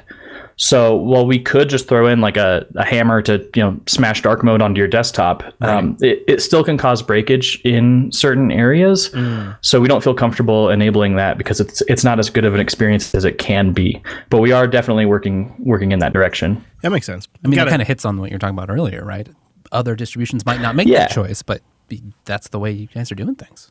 Yeah, it's part of the philosophical difference, I think, of elementary OS compared to other projects is we really, really, really, and not to say other desktops don't, care about the UX, but we're kind of fanatical about it, and so we'll be willing to not ship a feature early, so that we can get it right and then ship it to users when it feels really good. Yeah, I mean, and at this point where we're sitting, I mean, that's clearly working. You can't argue with, like, early on I was like, I don't know, guys, who are you to decide? But now I'm like, oh yeah, they've got this figured out. Okay, so the second question is, and this kind of plays off what you were saying earlier about how you don't just go and build something once the underlying tech is there. I was surprised. I installed one of the Flatpaks I decided to sideload, just to experiment with this Flatpak support, was GNOME firmware, which installs, but then complains excessively that there's no LVFS support on the system. But that doesn't come from Ubuntu automatically. Is there plans down the road to integrate that into App Center? Have you guys looked at LVFS firmware updates for like laptops and whatnot? Yeah, so that's a feature that we've looked at. I've prototyped some stuff actually related to that. I think we plan to support FWUPT, the firmware update daemon, and LVFS. It's just we haven't built that out quite yet. There's still, I think, an open question too of, do firmware updates belong in your app store or in your system settings? And so we kind of have to figure out what we want that experience to actually feel like and look like before we start building it. Yeah, it makes sense. Yeah, and GNOME firmware is good, but I don't know if the display and the way it gives out information is really up to standard. Yeah, and it feels pretty GNOME-y, which GNOME and Elementary, we share a lot of technologies, but we have different human interface guidelines and styles, so it feels a little weird to shove a GNOME thing into Elementary or an Elementary thing into GNOME. So I think, right today you can do it from the command line. You can install FWUPT and use it from the command line. Obviously, That's not the best experience, so we're looking at how we want to integrate it into the desktop itself. But there's a means, should somebody need to update a ThinkPad or something like that they've recently got. Yeah, I've got a Dell Precision, and I run my updates from that, and 8-bit DO controller, and gotten updates for that, my Logitech keyboard and stuff. So it's definitely there and working. We just got to integrate it into the UI. So there's just one other thing I thought we should touch on because you guys do such a great job at it. But I didn't really note when this started happening, but I definitely noticed it because of the new onboarding process that in the background, Elementary OS is doing a bit of housekeeping and keeping temp files clean and logs. Like, is that a new-ish feature? Because that seems pretty cool. Yeah, I think that launched with Juno with 5.0, but a lot of people didn't know about it, and that's a big reason onboarding is really nice. We've gotten people tweeting at us like in the past couple of weeks leading up to 5.1 about things are like, oh, I got this new 5.1 feature. It's like, well, it's actually been in Elementary OS for a while, but now that you have onboarding, you can say, oh, Nightlight's a cool feature that I didn't know about, or housekeeping to clean up that stuff. So I think that's been there since 5.0, and it's enabled by the GNOME settings daemon, but it's just we've found a way to better expose it to users. Makes all the difference. And that's what's so good about that new onboarding thing. Is you expose really good features in a totally non-obnoxious way. So I really appreciate that. But the one last thing I wanted to touch on, is because I think you guys are doing kind of a special job at this, is constant iteration and improvements on accessibility features. It's not something I personally follow, but I know that it matters a lot to certain people. And I know there's been some improvements in 5.1 in that regard. Yeah, so actually, I recently gave a talk at the Linux App Summit about this. Our philosophy, we kind of shifted our philosophy in the last year or two that accessibility features are just features.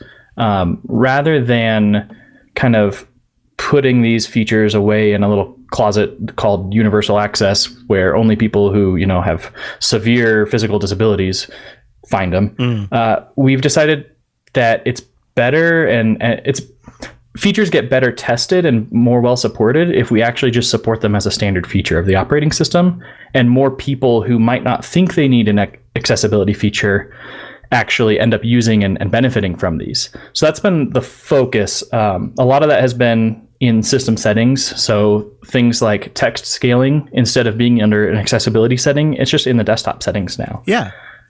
I think that's a brilliant outlook on it, because I'm one of those people. Right. And it fits with the sort of Linux world, right? We want to be able to tinker with and modify these things. I really like the text size one specifically. That was the one I played with on this latest install, just to see how do I feel about it, because I'm on a 2K display, and having slightly larger text size was nice. You know me, Wes. I love the 2K resolution. Love those 2K. So I really thought that was a great idea, and I think that's a perfect outlook to have on it.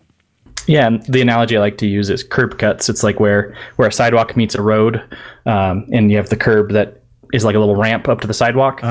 Those were designed for wheelchair users originally, but like those are useful features for anybody to take advantage of. So we have this effort we call curb cuts around Elementary OS of things that help accessibility, but actually can be useful to everybody. And I think it's starting to show. That's a good insight into the project. And I use those curb cuts when I'm rolling around on my blades. Cheese, I know exactly. You had something too you wanted to touch on.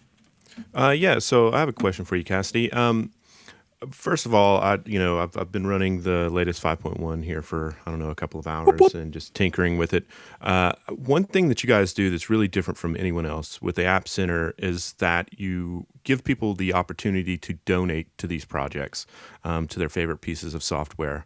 But one thing that I've noticed is across installs, there's no real say elementary account-based system like maybe you would have with Mac OS or something like that, where you can continue to log in. So if I reload my laptop, I can log back in, and all the software that I previously purchased is available for me to download again. Are there any plans to maybe put some sort of feature into the App Center like that, so that users who have purchased software can log back into the App Center and re-download the software that they've already purchased? Yeah, definitely. Today, there's actually a way to do it from the terminal to like export your purchases and then re-import them. And it's kind of hidden, not super easy. So we don't like expose that for everybody to do because it's not the greatest experience, but it's possible. The kind of the holdup there today is we're very, very fanatic about not like having a server where we have user accounts and store user information. But we do have a way we can do that in the future using, actually our payment processor Stripe has a customers feature where we're not actually like storing any data about users on our infrastructure, but we could have a restore purchases option. So that's definitely something we're working on and looking into. And alongside that, actually, we're working with the folks at Flatpak and FlatHub to enable payments for Flatpaks themselves. Awesome. So Alexander Larson's doing some awesome work there. There's a new release of Flatpak coming out soon that should support that. And a lot of our work will be focused on enabling payments and payment restoration with Flatpaks. Yeah, I'm looking forward to see where they go with that. That is coming soon to Flatpaks, and I think that's going to make a huge difference over at FlatHub. Even if it's just for donations initially, to just say thank you for making this. Right, having it built right in. Yeah. Well, Cassidy, thank you for coming. Sorry, Dan, that your internet connection was cutting out, but Cassidy, you covered it great and really enjoying the new release. I encourage everyone, check the link out in the show notes, read the release notes because they're the best, and then grab an ISO because it's the best. Just such a solid release every time. Like, I can't remember the last time we've been like, boy, that new elementary OS sure is crap. I really blew it this time, didn't I? You guys nail it every single time. Every single time. So the wait is worth it. I say congratulations. Go get 5.1. It's killer. Now, with that said, it's time for a little housekeeping. First and foremost, gonna mention right here at the top of the housekeeping, Linux headlines are daily, every weekday, Linux podcast in 3 minutes or less, everything that's happening in Linux and open source. And this thing is packed full of information. We've got a dedicated research person on there, plus our editors review the content, plus often multiple hosts review every single episode before it gets published. We're doing like our real best on this thing. That's right. Every single episode is a team effort. It's damn impressive. And you can grab it at linuxheadlines.show/subscribe. While we're recording this here episode, another one's about to get posted. Right. I love it. I mean, it just helps me stay up to date, and that means less time I have to spend on Linux subreddit or Hacker News or any place searching for news. We took our news pipeline collection and just grew it and expanded it, and it's really meant that everyone on the team is staying very up to date now. And it's easy to listen to, right? There's some support on a little smart speaker near you. Yeah, it's true. You can get it in your daily briefing if you got one of them Echo Tubes. And you can just subscribe at linuxheadlines.show/subscribe, 3 minutes or less. And we aim for your afternoon commute if you're a commuter too. So you can just pop it on before you listen to anything else and get an update. That's what I do. Just pop it on. I pop it on. That's what I do, Wes. I pop it on. There's something I'm thinking about doing this Friday. This could be a really bad idea, especially since it's like the holidays and I already do enough as it is and you all have enough going on as it is and nobody needs one more thing. But I thought, if you're around this Friday afternoon, as of when this episode's airing, maybe we do a little get-together. Some distros and drinks. Ooh. Something I'm thinking about doing. Are you supplying the drinks? No. BYOD on that one. Got it. I'll probably be sipping on a Red Bull myself, but maybe a beer ski. We'll see. If enough people take me up on this, I might go get some beer ski. You will be providing some tips, though, right? Yeah, so here's the deal. I don't know if this is something I want to do all the time, but I thought I'd give it a try. And so for this week, I thought, let's do a little live setting up Plasma session, how I configure my Plasma desktop. Now that I've been back on Plasma for a few weeks, I got some things to share. So tweak your Plasma setup along with me from basic to brilliant. I will back him up. He tweaked my Plasma install, and I've been loving it. You just loved it. It's great. And I'll have the Mumble Room going. I'll have the IRC going, the live stream going. So you can just watch along as I go from zero to hero with my Plasma setup. And maybe take a few of the suggestions yourself. I'll do a screen cap of it. I'll be on mic and walking you through it. I also thought this would be a good time to try out some Meetup alternatives. Because Meetup's going in a bad direction. Meetup.com has been a go-to resource, but they're charging, coming and going these days. So I'm trying out gettogether.community. I'll have a link in the show notes. Gettogether.community. Distros and drinks with me on Friday at 1 p.m. Pacific to 3:30 p.m. Pacific. So translate that to your local time. And then they just go to jblive.tv. It's there. Find all the links. Yep. We'll have all the streams up if you want to do. This might be a dumb idea. First of all, nobody uses gettogether.community. So I'm probably not going to get people to register. So then I won't know if anybody's going to be there. And because it's Friday before the holidays, nobody's going to show up. But if you do show up and it becomes a thing, I'll probably start doing like distro reviews from time to time, try out different distros on the live stream, because I got the capture all set up. So link for the get together page. I know it means like you got to create another account somewhere. It's easy though. I've tried it. Yeah, they got single sign on too, so that's not so bad. Hey, go check out Jupiter Extras, extras.show, Brunch with Brent. Episode 36 of Jupiter Extras. Wow, we've done 36 of these things. But this one's a special one. He sat down with Rocco, Big Daddy Linux. Oh. Great little chat. Brunch with Brent at extras.show.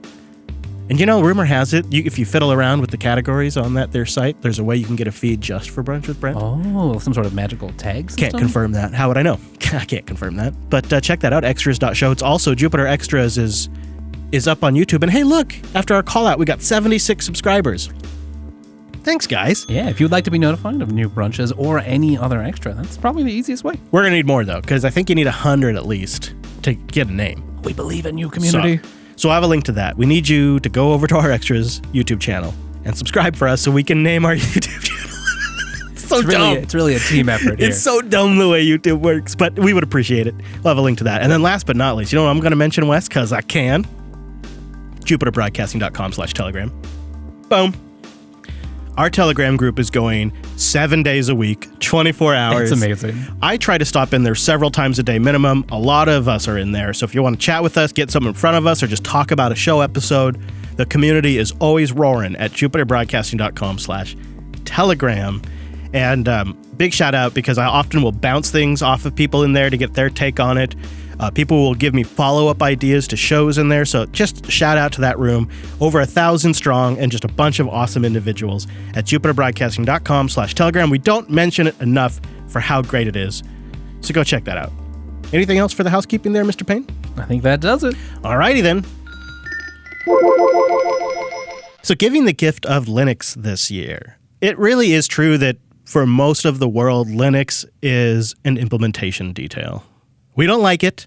It drives us crazy. Hey, that Android device. Hey, that's got Linux on it. You know, they don't care. No, I mean, or at most they give you that. Oh, yeah, nice. Huh? Oh yeah, isn't that the thing on the cloud? Yeah, that's what the cloud's made of.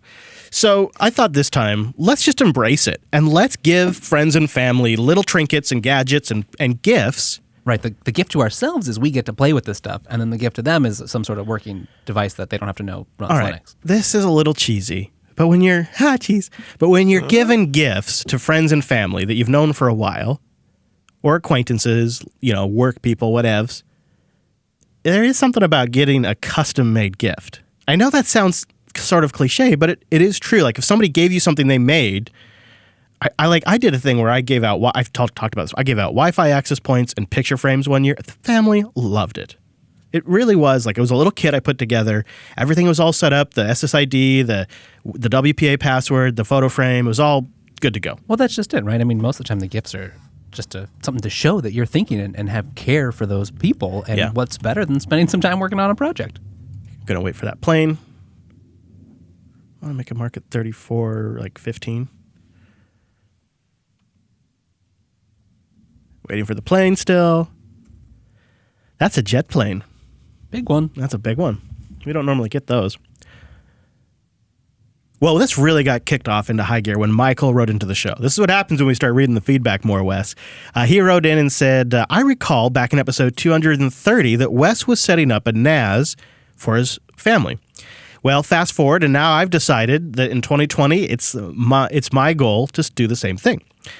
He's wondering also if you have any updates, but wants to know, how would you do it today if you're going to go about it, and what would you build? He also says, thanks for the amazing podcast. Michael, subscribing from Germany.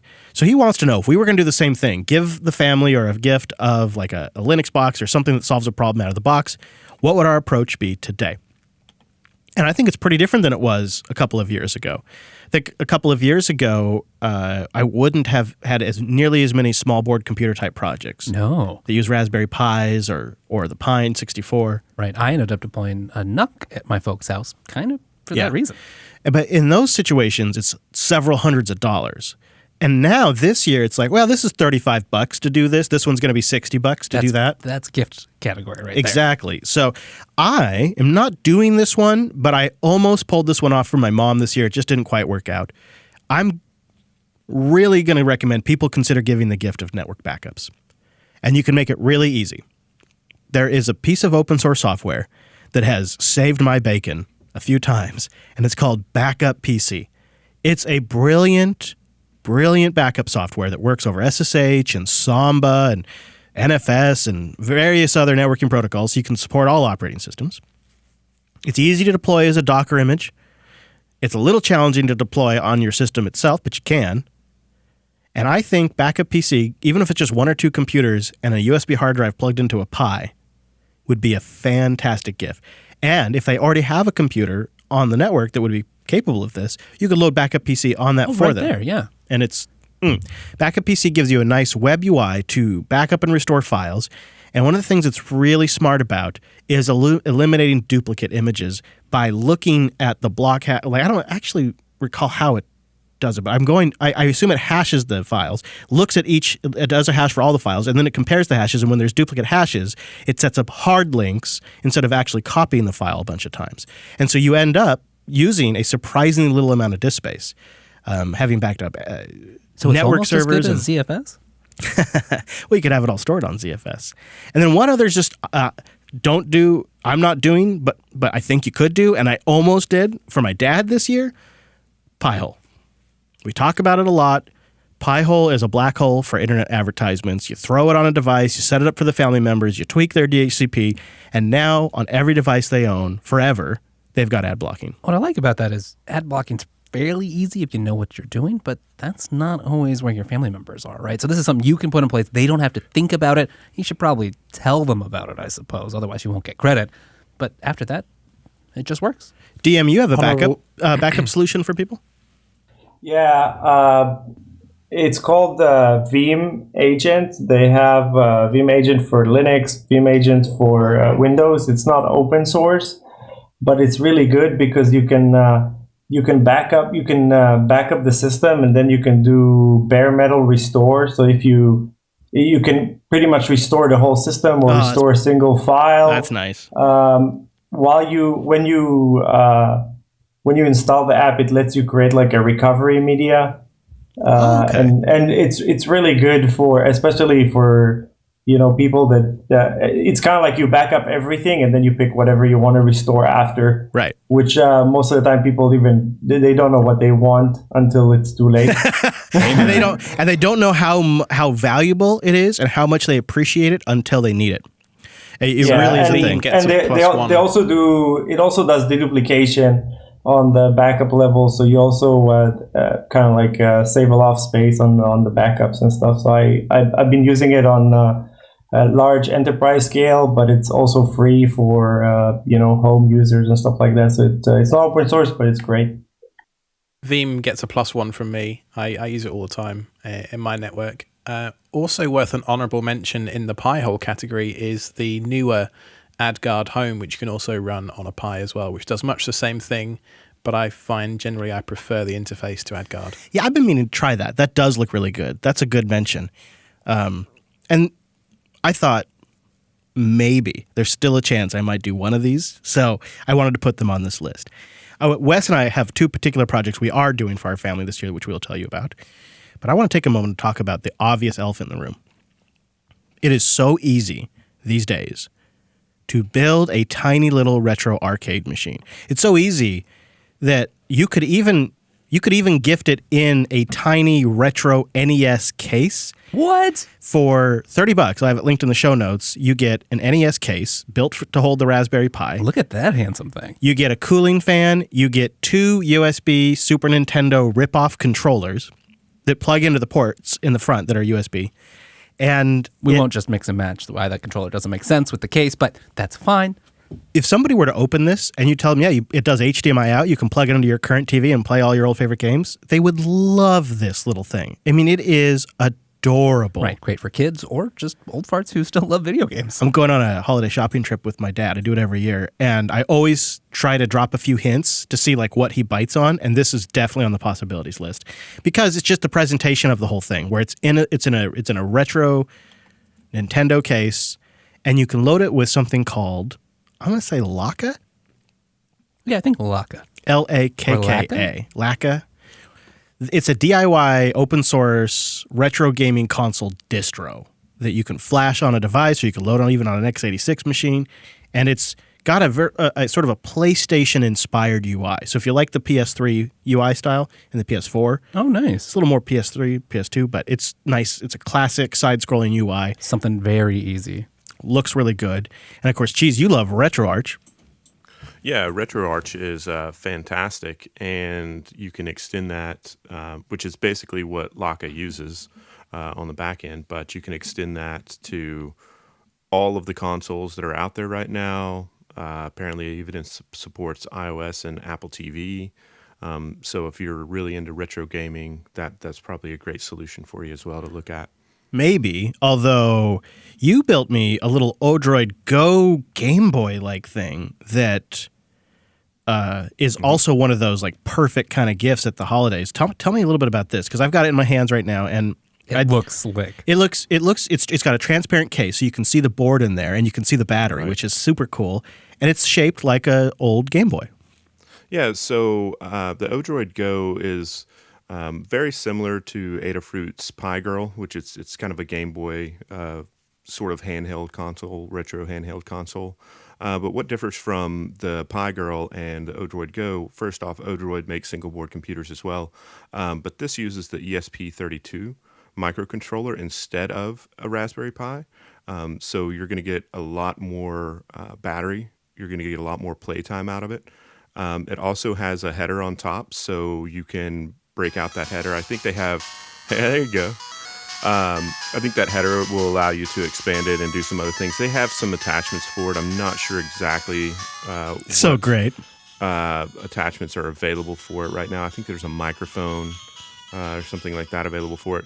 And you can also, since it's a microcontroller, you can play with it and you can have it do just about anything you want. So if you wanted to turn it into a portable weather station or a tricorder of sorts, you could do that with this little device. A tricorder? And it's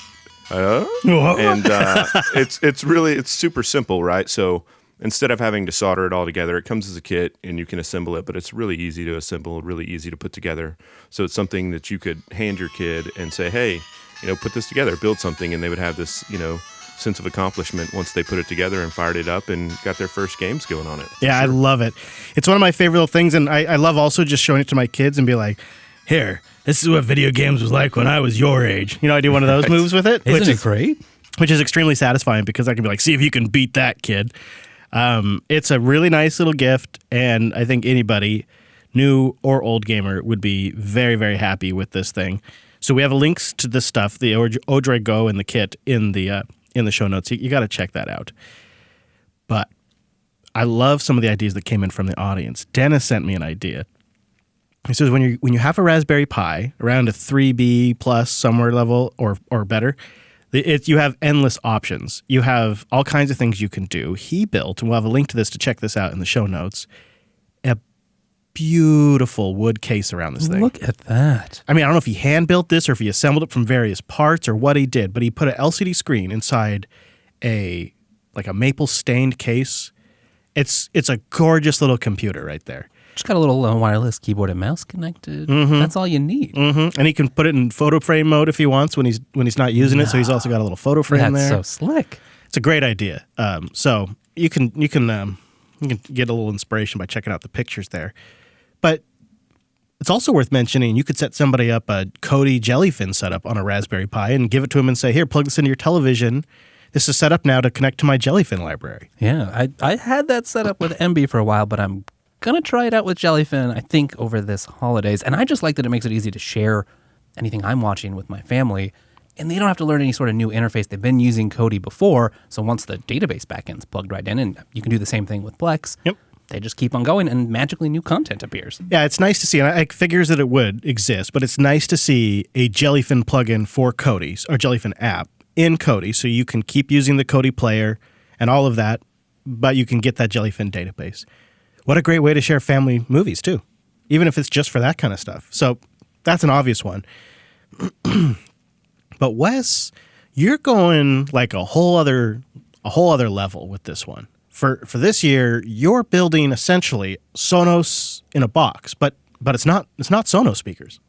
No, it's speakers powered by the Raspberry Pi. It turns out there's a whole bunch of high-end audiophile gear that's made for the Raspberry Pi. All kinds of different hats and attachments and DACs that you can get so that if you want to drive speakers of basically any kind, you can use a Pi properly configured to do that.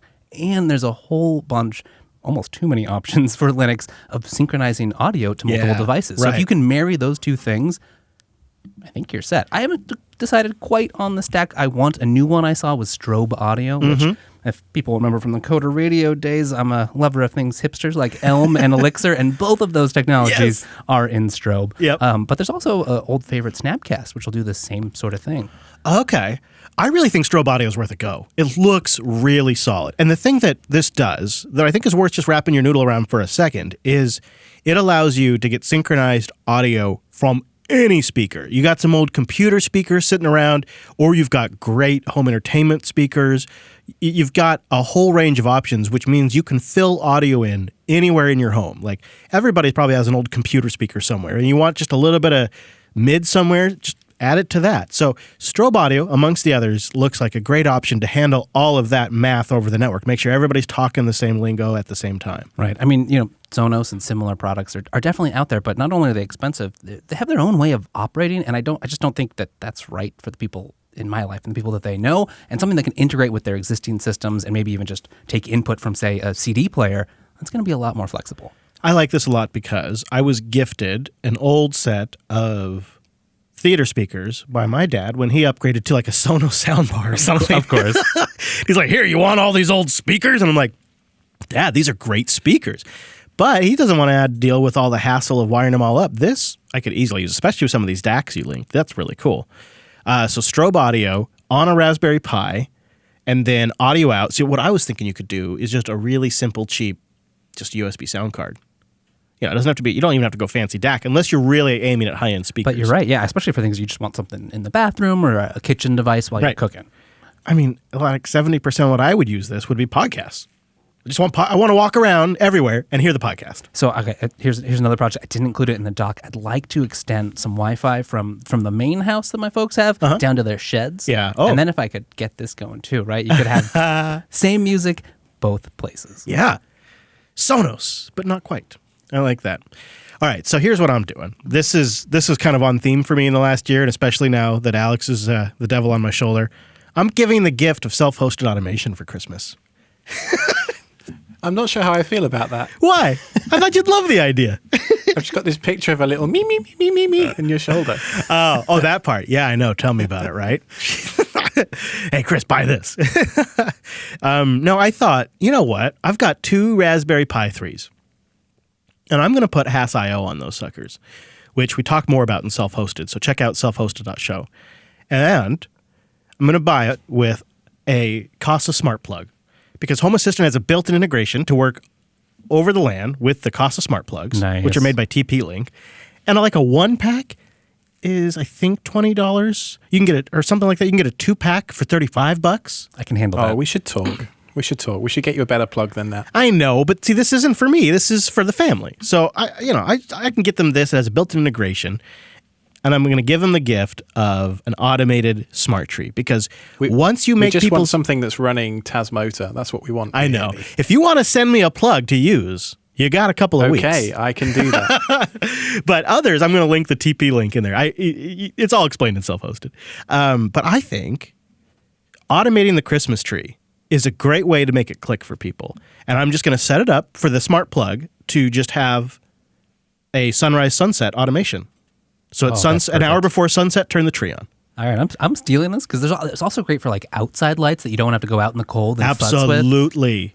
Absolutely, yes. If that would be a killer angle. I hadn't even considered the outside lights. And if you combine it, I know I have got some family members a little skeptical of all these smart devices and just what's happening with their data. So if you can also add in the gift of like, look, this is all offline. You can unplug your internet. Yes. Yeah. TP-Link also makes an outdoor smart plug that has been weatherized with like perfect rubber covers and whatnot. And I just think it's such a great way to be like, look, this is that, for me, it's like, this is that thing I talk about all the time. I'm always talking about this thing. And Turns out it is useful. Yeah, and here it is. And when you put them, and I have an old Flirt case for the Raspberry Pi 3 that I never used, and I've got a Raspberry Pi 3 in the box still, and I'm just going to open them both up, put this together. I think I'll do Raspbian, and then I'll do Hass.io. Well, I'm either going to do Home Assistant or Hass.io. I'm not sure, which is Hass.io is like, it's a whole distro itself. So I could go that route. I haven't decided because I do like the idea of being able to put other things on there. Are you wanting to run this as an appliance? Because that's what it boils down to. That's what I got. Do I want to run this as an appliance, or do I also want to do other things for them? And I think the appliance angle is the way to go. Pitch it as a complete product. It does this. And I think I'll go Hass.io. And that's easier with all these small board computers, right? Because if you need another appliance, you don't have to combine them. You just get another one. Now, something we're going to touch on before we wrap up is a super crazy, dead easy, gnat-busting way to remote support all of these things we're giving out. I am setting up remote access on everything this year. I am backdooring every box. I'm setting up a service login on everything I give away this year. And we'll tell you how both Wes and I are doing that. But she's had a really great idea for a possible another take on the backup solution outside of my kind of half-baked idea. Yeah, so for me, I've been running Open Media Vault on Orange Pi Zero now for a little bit, and it's a great little easy to use backup solution. So what I did is over Black Friday they had the Samsung Evo 1 terabyte SSDs on sale for $100. Great. Yep. So for my brother and his entire family, immediate family, I'm setting up an Orange Pi Zero, which is about a $10 single board computer paired with a little external SSD case with that 1 terabyte drive set up in there. And they have iPads and just some various little different, laptops and odds and ends that I wanted to be able for him to use to easily back up the whole household and still have access to in case they need it. So, all in, I'm looking at about $120. But for me, this is going to cover a gift for 4 people. So I felt it was a really reasonable amount of money to be spent for, everyone to get their backup solution on. So absolutely, that's what I'm using. I like that. The reason why I say mine's a half solution and yours is a complete solution is because you're going with Open Media Vault. So it's an appliance, there's a web UI. You could even give them the URL and the login and they could futz with it. Whereas mine is like, I think I'd load Debian or Raspbian, and I think I'd do, mine's a half-baked idea, but that's a fully formed one. So I think that's really nice. And good call on the Orange Pi Zero. That's a nice little device for this. It's questionable if I'll give them the URL to log into. I know, but you save that unless you have to. Admin it, yeah, exactly. I may just put a service door in there for myself. See, it's these white lies that keep families together. That's right. Everybody stays happy. So there is also a solution that's along all of these same lines that makes it really easy to one-click install things like a Wiki and Mumble and Nextcloud, but it's not quite as DIY as everything we've been talking about. I've never tried the Freedom Box before, but it looks like a really cool project. Each Freedom Box includes a single board computer with an ARM Cortex A7 processor running at a gigahertz. It's got a gig of RAM, 2 USB 2 ports. It's got gigabit, 1 native SATA drive, and an HDMI port. And it comes with a 32 gigabyte micro SD card that has the Freedom Box software pre-installed. A couple other neat things, though. Inside its little case, it has a built-in battery. It sits inside the case, so the Freedom Box doesn't lose power if you lose electricity. Nice. I really like that. And it's running Debian under the hood. It's all running on top of Debian. So it's kind of it's a darling project of Debian. Worth checking out the Freedom Box. I think it ran for like $80-something, $85-something. And it's got a platform that lets you just choose these massive open source software stacks as like a one-click deployment, like VPSs do. Only it's on this little tiny Freedom Box that you put in your own network. It seems like a great way to introduce people who are interested in playing with this software, but maybe aren't the most technical to get some of those benefits.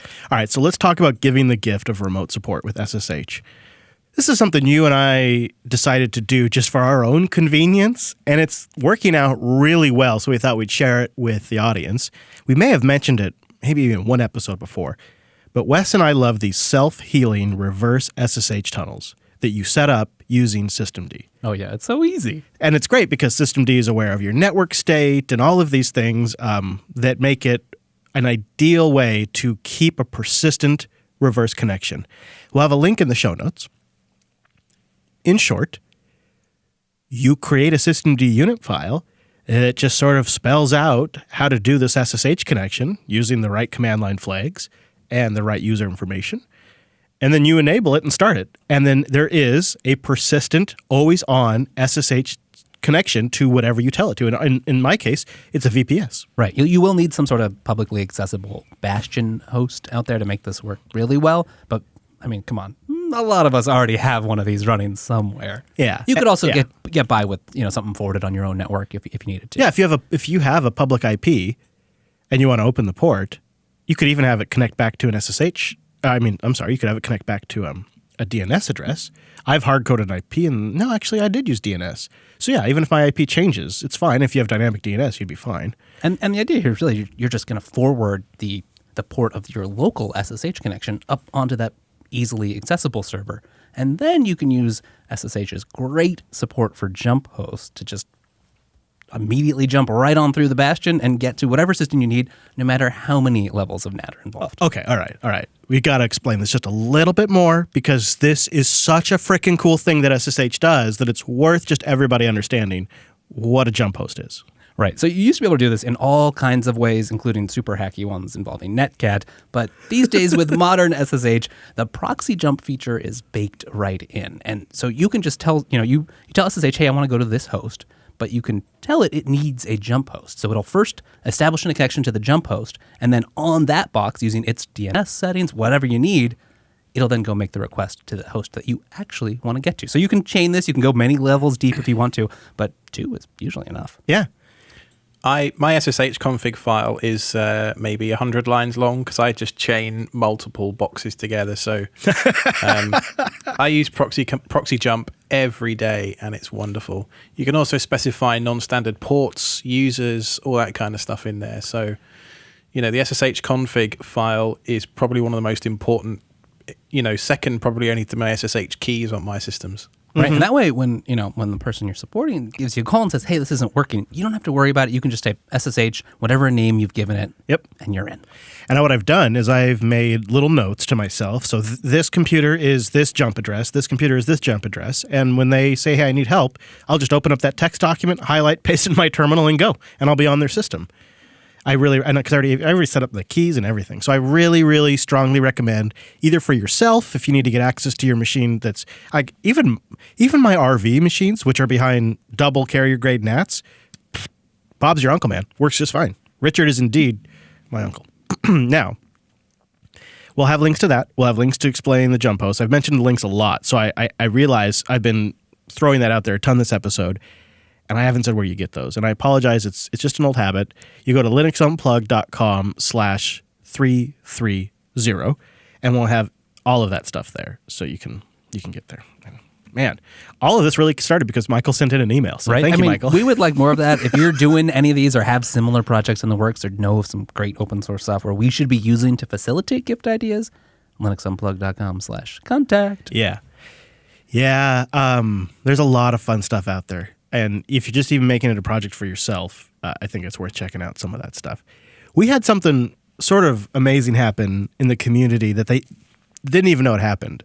In my Linux Unplugged inbox came an email asking a question, and then not even an hour later, another email came into my inbox answering the previous question. So this is amazing because I was like, okay, we'll answer this. And then the next email that came in just did it beautifully. So let's start with Malik from Germany. Malik? I'm not sure how you say it. By the way, Germany has been representing. Hard working over there, Germany. We're proud of you. I think we got like 4 emails from Germany in this last week. And so Malik, thank you, Cheese, writes in. He says, "Hey, Chris, happy listener, and I enjoy the Linux podcast quite a lot. After listening to some interesting episodes on self-hosted and also your episodes on VPNs, I came to the conclusion that you might have some ideas to solve my very specific networking problem. You see, I'm a web developer by trade, and I like to tinker a bit on my home network from time to time. But there's one problem I just can't get my head around yet. When I'm out and about, I would like to VPN to all my machines, my Linux notebook, my Apple mobile devices, back in my home from any of my devices. Why? Well, I love Pi-hole, of course, and, well, I'd like to access through Pi-hole when I'm out on public internets. And I'd also like to get access to my file servers and that kind of stuff. But what's the problem, you might ask? Well, I've got no public IP4 address since my internet provider is using something called DS Lite. Okay? I did quite a bit of research, and I can't find a way to connect to my home. But it seems there may be a way to do it because I have an IP6 address available. I don't know how to use this right, so here's my question. Do you know of a specific guide or tutorial that discusses a multi-platform approach to connecting home with only an IPv6 public address available? I say, yes, we do. But then Lucas writes in, he says, "Hey there, I heard you had problems with carrier grade NAT and I felt the urge to write in. I also sit behind a carrier grade NAT at my German ISP." Amazing. And it took me a while to find a solution that works for me. See, we're bringing Germans together on this podcast. At least with my ISP, the carrier grade NAT is only active for IPv4 addresses. So what I did is I rented a super small VPS at ionos.de, and I installed a tool called 6tunnel, which allows you to tunnel IP4 traffic through an IP6 connection. And this has worked brilliantly for him. He's able to get back to his home network. I don't know if you really consider it a VPN, he says, but it sure has solved my problem. Wes, educate me a little bit about 6tunnel, because I believe there's other solutions as well, but 6tunnel looks pretty straightforward. Looks pretty nice. Yeah, I'd actually never used it before. It is kept up to date at C Project over on GitHub. If you want to check it out, it'll be in the show notes. And it allows you to use services provided by IPv6 hosts with IPv4 only applications and vice versa. So it's really just a flexible little connector you can put in between things. If you're on one end and you can't talk quite what you need to, stick 6tunnel in the middle and it'll figure things out for you. Yeah. It can be used as a tunnel for all combinations of IP4 traffic, so you could pretty much run anything through it. And it looks like it also has a lot of flexibility. I have a link to the man page in the notes, and I'm reading through it right now. I'm like, okay, this is something I'm going to look into. I had also, you and I at one point had talked about other solutions using IPv6. So it seems like the audience has sort of clicked into something that you and I were also kind of orbiting around. And I want to also mention that I had a follow-up email from Ryan, the developer of Nebula, and he gave me the suggestion of configuring both of my Nebula clients behind NAT with ports of 0. So they randomly select ports when they're trying to break through the NAT. Sounds like we've got some more testing to do. Yep, so I will test that indeed. And hopefully that answered some questions. If you've got some follow-up or feedback or ideas for the show, like Wes mentioned earlier, linuxunplugged.com/contact. That's how you get it into the show. We're trying to do just a little bit more of that towards the end of the year, just to hear from everybody, get some different stuff on the air, because we always read the emails, but we don't always feature them on air. But I thought something about this time of year feels like the right time to do it. Right. I mean, it's one of the best ways we get to hear directly from you, and we love that. Now, I should give you one more reminder about that Black Friday sale, because it's wrapping up on the 8th. That's learn.linuxacademy.com/Jupiter. Take $150 off the subscription to the entire platform. All the hands-on labs, all the videos, all the training material, all the quiz practices, everything that's coming in the future. It's a great deal. Learn.linuxacademy.com/Jupiter.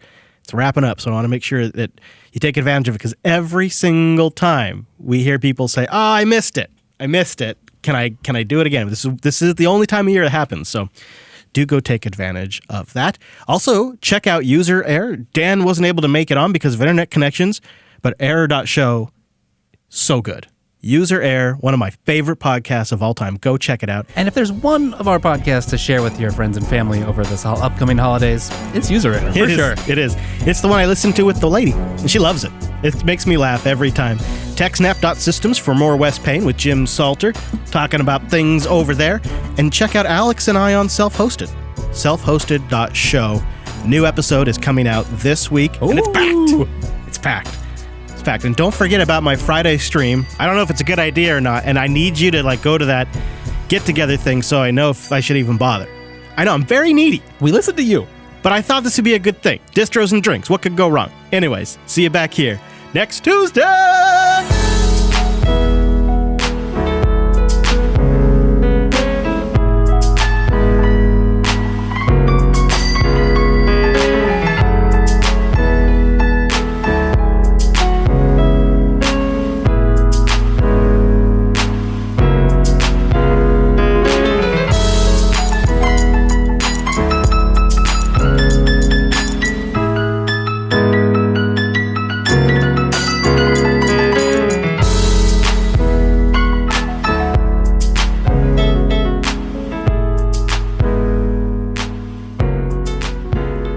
Now we need them titles. jbtitles.com. We all go vote. Something fun. You know, I enjoyed this episode. I think it should be a fun one. The gift of Linux is not, I think it's a little too on the nose. Yeah, have you looked to see what's trending already? Oh, Wes? let's go check it out. jbtitles.com. Let's investigate. Let's just do that. I think we don't have enough votes, so everybody go vote. It's urgent. I've been keeping an eye on that Gnome Shell and Mutter development blog. Yes. They're working on something really cool that is going to make Mutter even better. So one of the areas they've tried to focus on is just the general improvements of Mutter, like we touched on with Cassidy, right? Well, now they're working on really, really specific update areas. So the excuse me. Got a little Mutter in there.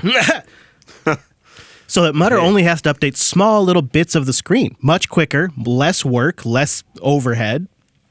Way better. Way better. Right, and that's exactly the kind of change that will stumble, I think, very far downstream. So as the way they put it, Mutter has received the ability to update multiple regions independently without using bounding rectangles. I love developers. And they have some screenshots that actually, make it a little more obvious. There's a lot of other highlights on there, but like I said, I promised, I'm keeping an eye on this Gnome Shell and Mutter development blog because it's so inspiring to see what they're working on and have a better appreciation as to I can feel the desktop getting better, but why is it getting better? And what are the hard parts of this that otherwise we'd have no idea about? I can't help but respect their work even more when they do this. And it's a really well done post with, like I said, screenshots, but also tons of links, properly laid out. There's real thought to the organization of it. There's an embedded video of the app grid improvements. I think we have to really call out how much work right. You've already done all the code change. That's a lot of work in and of itself. But then to go write up a blog post, that's also a significant amount of work. Yeah, it takes a long time, and they're nailing it. They've really stuck to it. So really impressed with it. I'll have a link to that as well because it's worth following. I just put it in my feed reader, and I'm just going to see what they're doing. Whoa. All right, I'll stop. I'll stop. I'll stop, gentlemen. I'll stop. Stippity step. Too much? I was so glad he said proxy jump, Wes, and not proxy command, netcatting a whole bunch of crap together. I know, right? Wes and his fucking netcat. The dark old days. Anytime he gets a chance to mention netcat or kexec, any time. That's right. Proxy jump, bro. Proxy jump. Mm. And then if you combine that with corkscrew, and then you have your remote SSH listening on port 443, there aren't many firewalls you can't get out from. Yeah. Have you guys heard of duckdns.org? Yeah. You love it? I love it. It's like so simple, and you can update it probably in any way possible known to man and women. All right, so I think we have to have a group conversation about the title here. Yeah. So I think we got a fork in the road. There's two ways we could go. We could focus the title around the new elementary OS release, betting that there's superior interest there. Or we could base the title around something about giving Linux for the holidays or something about something there, assuming there's more interest there. Mm. I kind kind of think there might be more interest in the elementary angle, Yeah. but I'm not sure. So I'm curious to know what the virtual lug thinks. Pulling the lug. Hello, lug. I suggested elementary, my dear Linux, but Cassidy mentioned in IRC that apparently that's already been used. Yeah, we have used that one. Yeah. It is very nice timing. I don't think it would hurt to have elementary right in the title. We need to have a good title that fits that role. I just meshed them together. Oh, Cassie, where are you? Where are in my you? elementary. Oh, he's up in the listening. Sorry, Cass. We don't have any moderator. We don't have a moderator today, Cassidy. So Ooh, sorry about elementary evolution. Although, yeah, I think we need to get a good. I think something that I don't know, like what makes this. So this is too long, but here's what you can maybe riff off of: is what makes this release of Elementary OS great. Why is this this release is pretty great? So like what? Because that's really kind of what we focused on. Is like there's a lot coming here. I don't know, or something about the Uncanny Valley. The big feature is honestly flat pack, but we didn't talk about that much. Right. And I'm like flat pack, like unwrapping flat packs for the season. Flat packs under the tree. That's funny. I don't know, something like that. Right, but we flat did. packs for you. I don't think we touched on it enough because I just kind of felt like it was just an implementation detail of what makes App Center complete now. But you're right, it is well done though. It is really well done. Also, remember, elementary is a lowercase e. Oh yeah, right. Oh crap! That's all right. Wait, it's all good. We'll fix it in post. Yeah, that's right. So,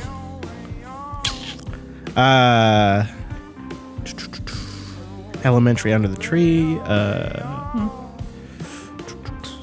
I suggested it's an elementary gift. A new generation of releases. So long.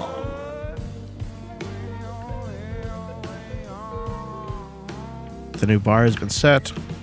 Could it be that the live refresh isn't working for me? Oh, could be. J-Bot's, What's the episode number? 90 years old. 330.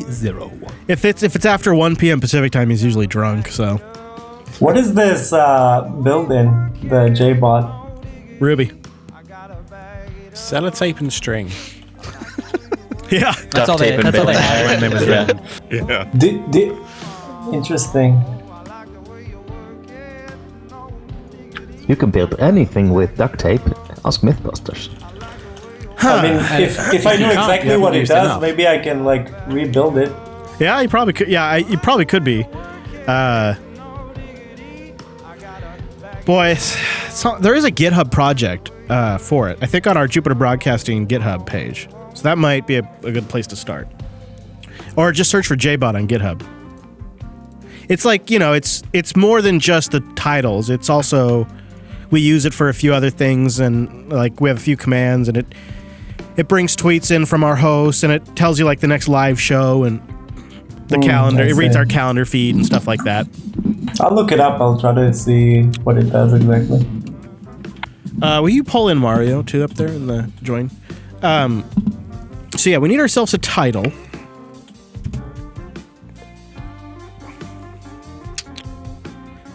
We need something good, guys. We don't got a good one yet. I like bytes in my elementary. No one liked design-driven distro. Yeah, I like design-driven distro, bro. I gave it to boats. I gave it to boats. So, Wes, what we've learned is you like your own title. Hey, I said a lot of other ones, Jay. There's some ones in the works, although I don't know we found the perfect one yet. Sure. Now that you said that, I'm just going to go vote for all of Wes's titles. Fanatical attention to detail? Oh, I did say that, didn't I? Mm-hmm. Yeah. It's true, they do. They do have that fanatical touch. Boy, now we've said it so many times the word doesn't seem real anymore. That happened really fast. That's not bad, right? Elementary details, that's not bad either. Tiny brown banana gown. Yeah, I agree. I completely agree with that. Hey, this is my friend's band. Awesome.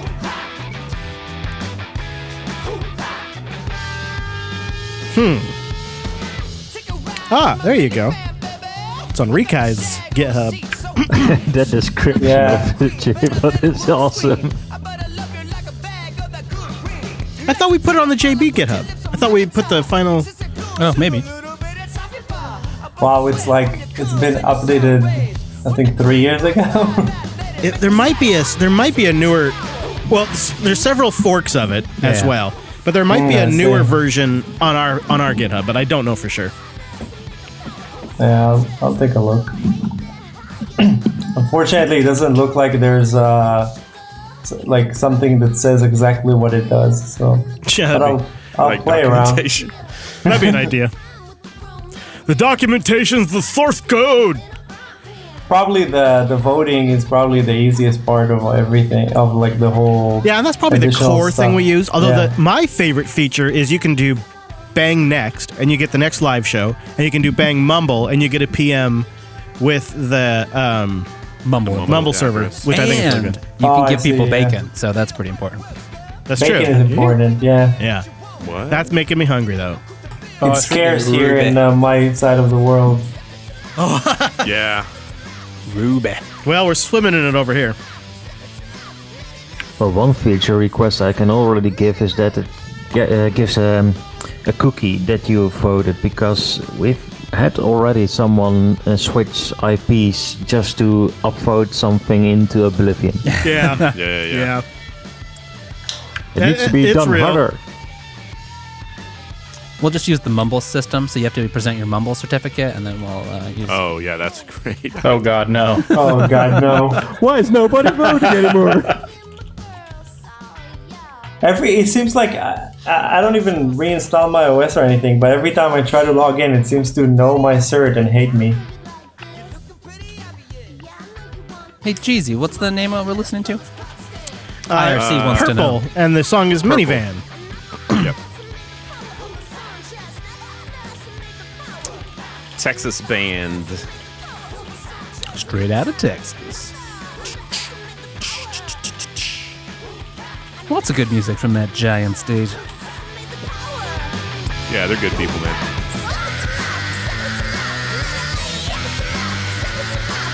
The video's awesome, too.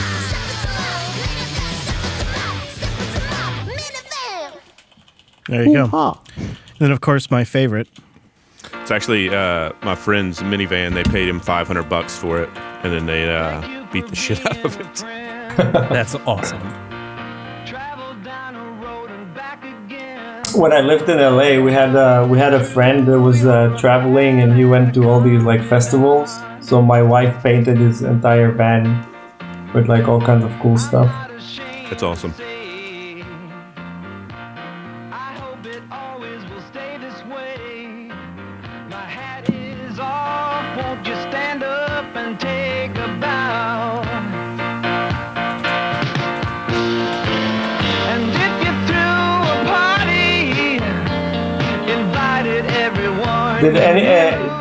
Did anyone buy see the Amazon deal with the Ryzen?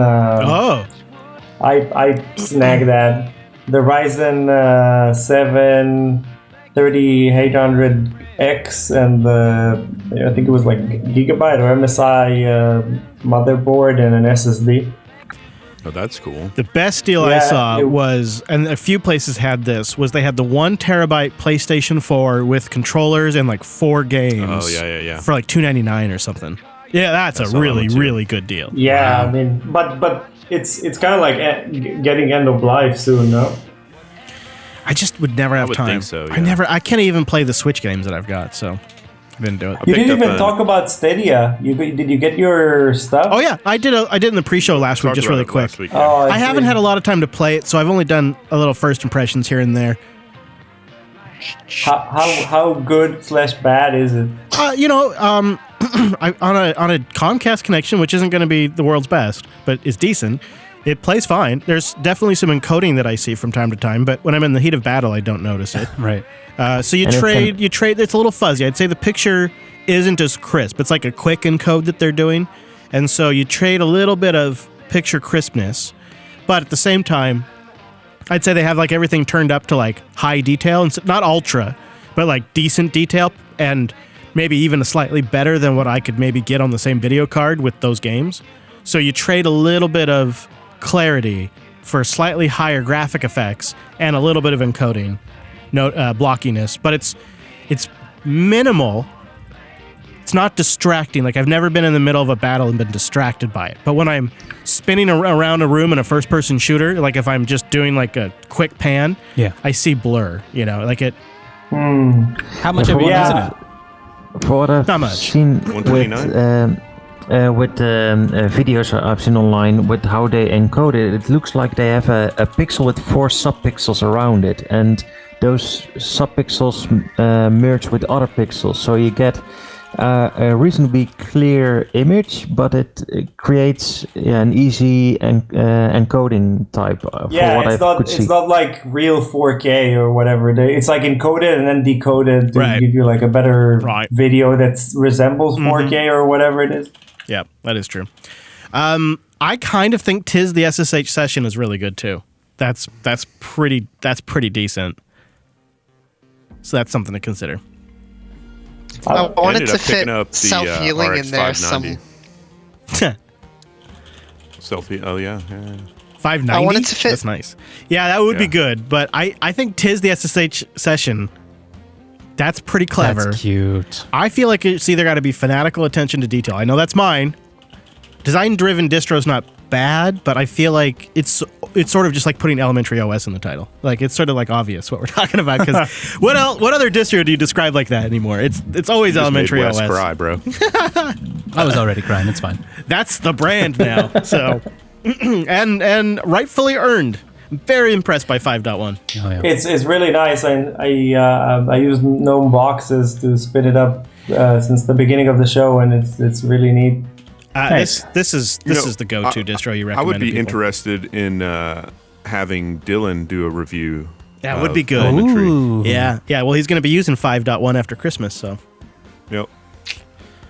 You could take the title, this is the SSH session, but then mesh the SSH and session together. So this is the session. Yeah, I think people. Oh, that's nice. I love it. Tis the session. I think people. That's funny.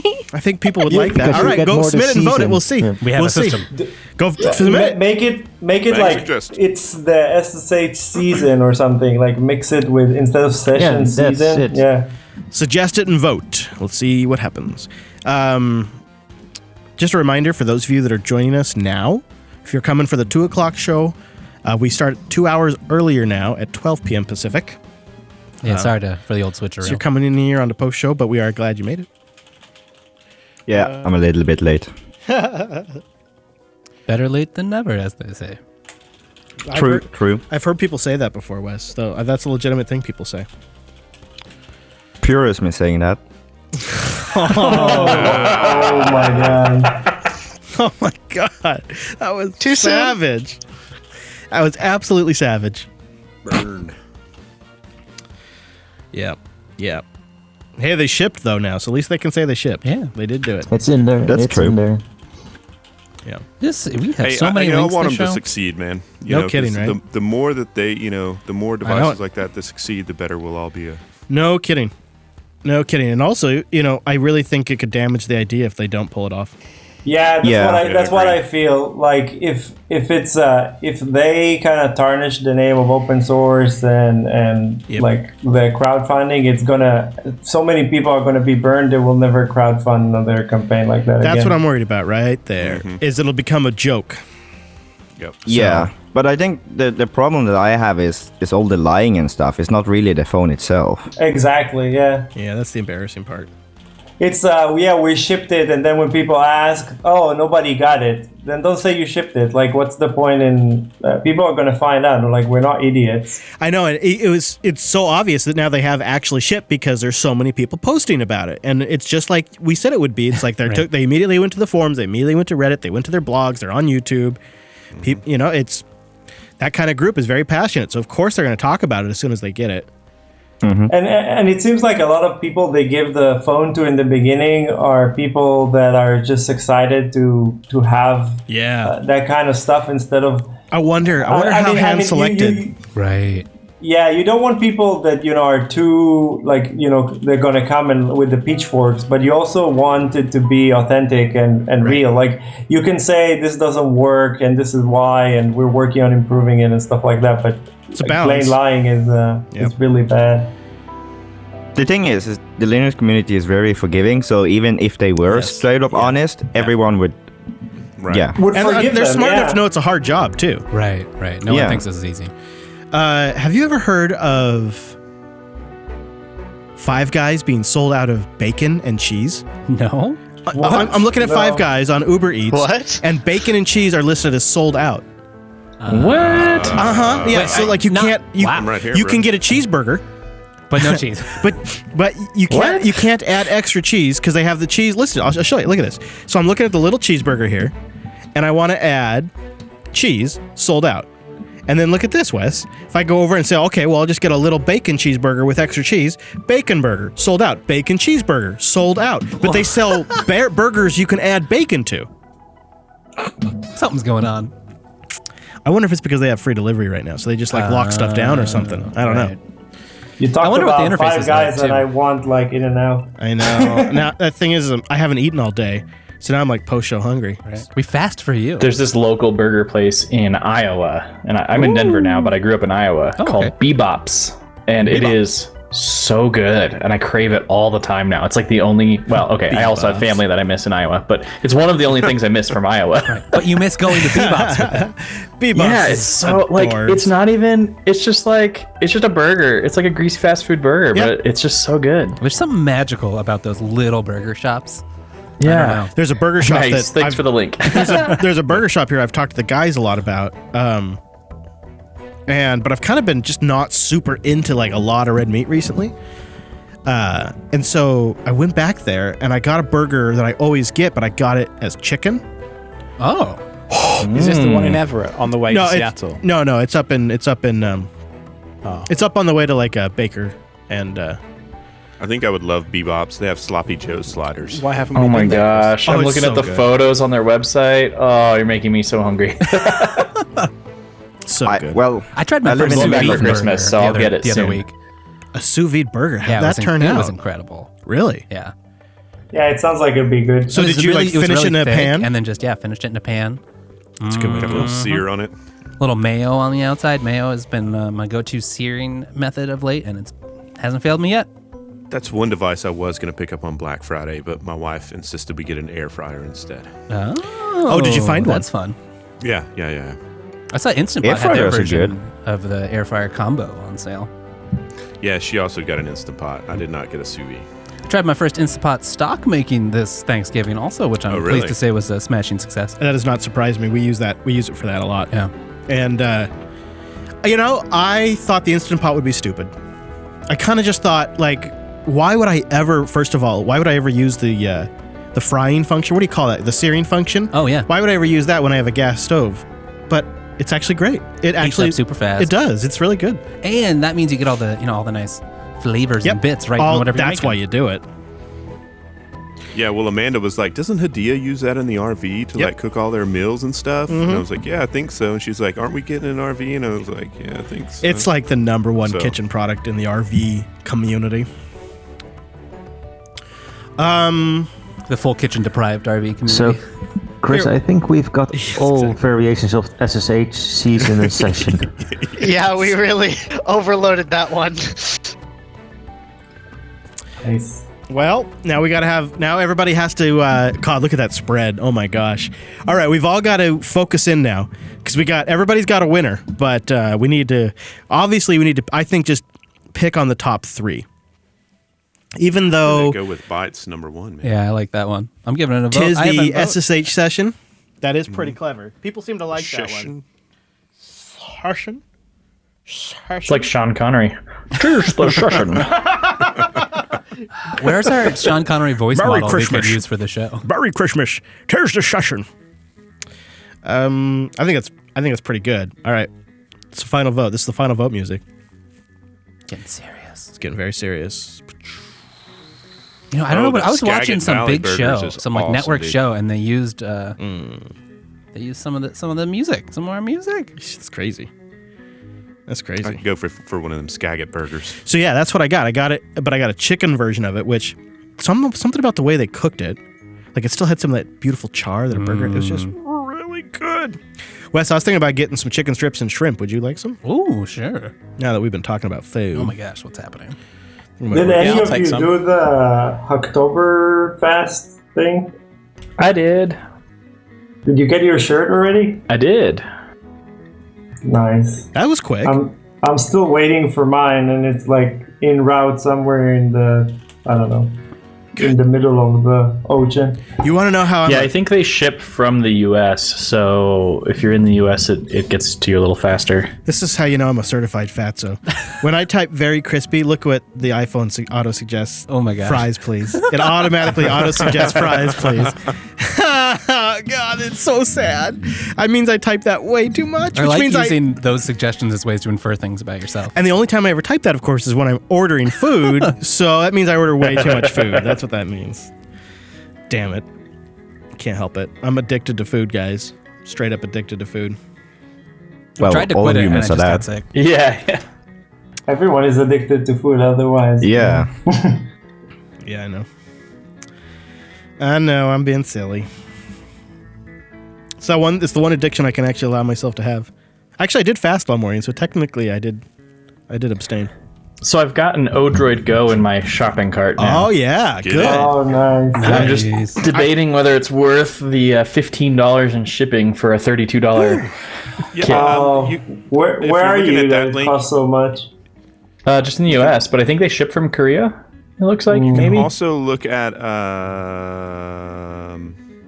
Did you check like AliExpress and like Alibaba and all that? Here, yeah, I'll drop sometimes another it's link in cheaper there. Okay, yeah, maybe a different. Ameridroid ships from the U.S. It's a very perfect. It's a very look at fun that. device. The battery life is great. It fits in the pocket, and it's a great Yeah, it way. plays- It's a it great looks way to awesome. get retro. And I just like the thing I like about it's like maybe I want to have something to fiddle with every now and then, but not my phone. Right. Did you see the Exactly, link yeah. that Byte had dropped in for the turning it into a tricorder?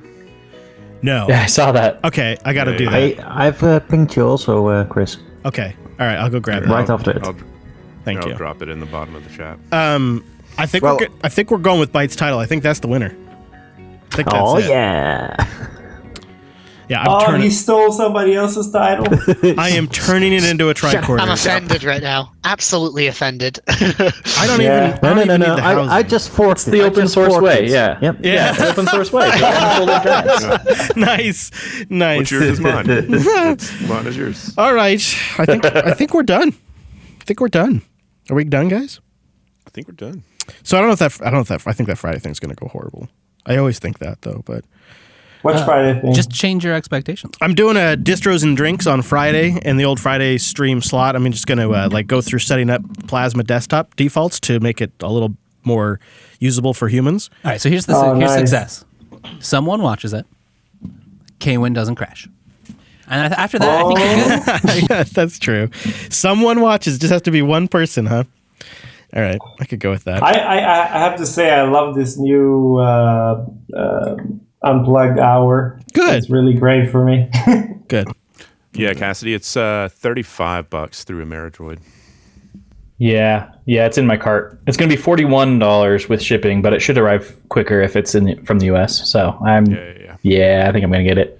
Because I had a clear Game Boy Pocket back in the day. Yeah, that was like my first gaming thing. Yes. And this is giving me hardcore clear Game Boy Pocket vibes. Except color Same screen, here. NES games. Like, oh yeah. Well, and the buttons are pretty good. Like a lot of those, like the Pi Girl is super awesome, but it is a 3D printed housing, and so it's not the best button and D-pad feel, but that actually nail it pretty good. Nice. Yeah, I'm getting it. Alex and I have to go make secret plans for SSH number 9. So I think Number 9? Number 9. SSH number 9, right? I think that's what it is now, isn't it? Like Mambo number 5. I know, that's what I was thinking. I was thinking that too. I think you need a self-hosted counter that updates every time the episode publishes. I do. So you know. I do. Like a dedicated pie to that. Mumble Room, thank you very much for making it. It was great chatting with everybody. Thanks for having us. Yay! Wouldn't be the same So much without fun. Have a great rest of your Tuesday. Hope to see you next week. Bye. Bye. Bye. And of course, a big, huge thank you to our chat room. There'd be no reason for us to do it live if you weren't there. Appreciate you. Thank you for making it. Chance. Thank you, chats. So the plan is I'll be live again on Friday. If you want to join me, of course, I'll probably tweet it out. But I'll try to get it on the calendar if I remember. I'm horrible I'll about go that make kind a of stuff. graphic for that. Oh, thanks, Cheesy. There you go. That'll help get the word out. So we're going to wrap it up here. Thank you for joining us. The stream will be shutting down momentarily, but we'll be back next Tuesday. Goodbye, live stream.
Oh, fine. Oh, good. That AGC is a great idea.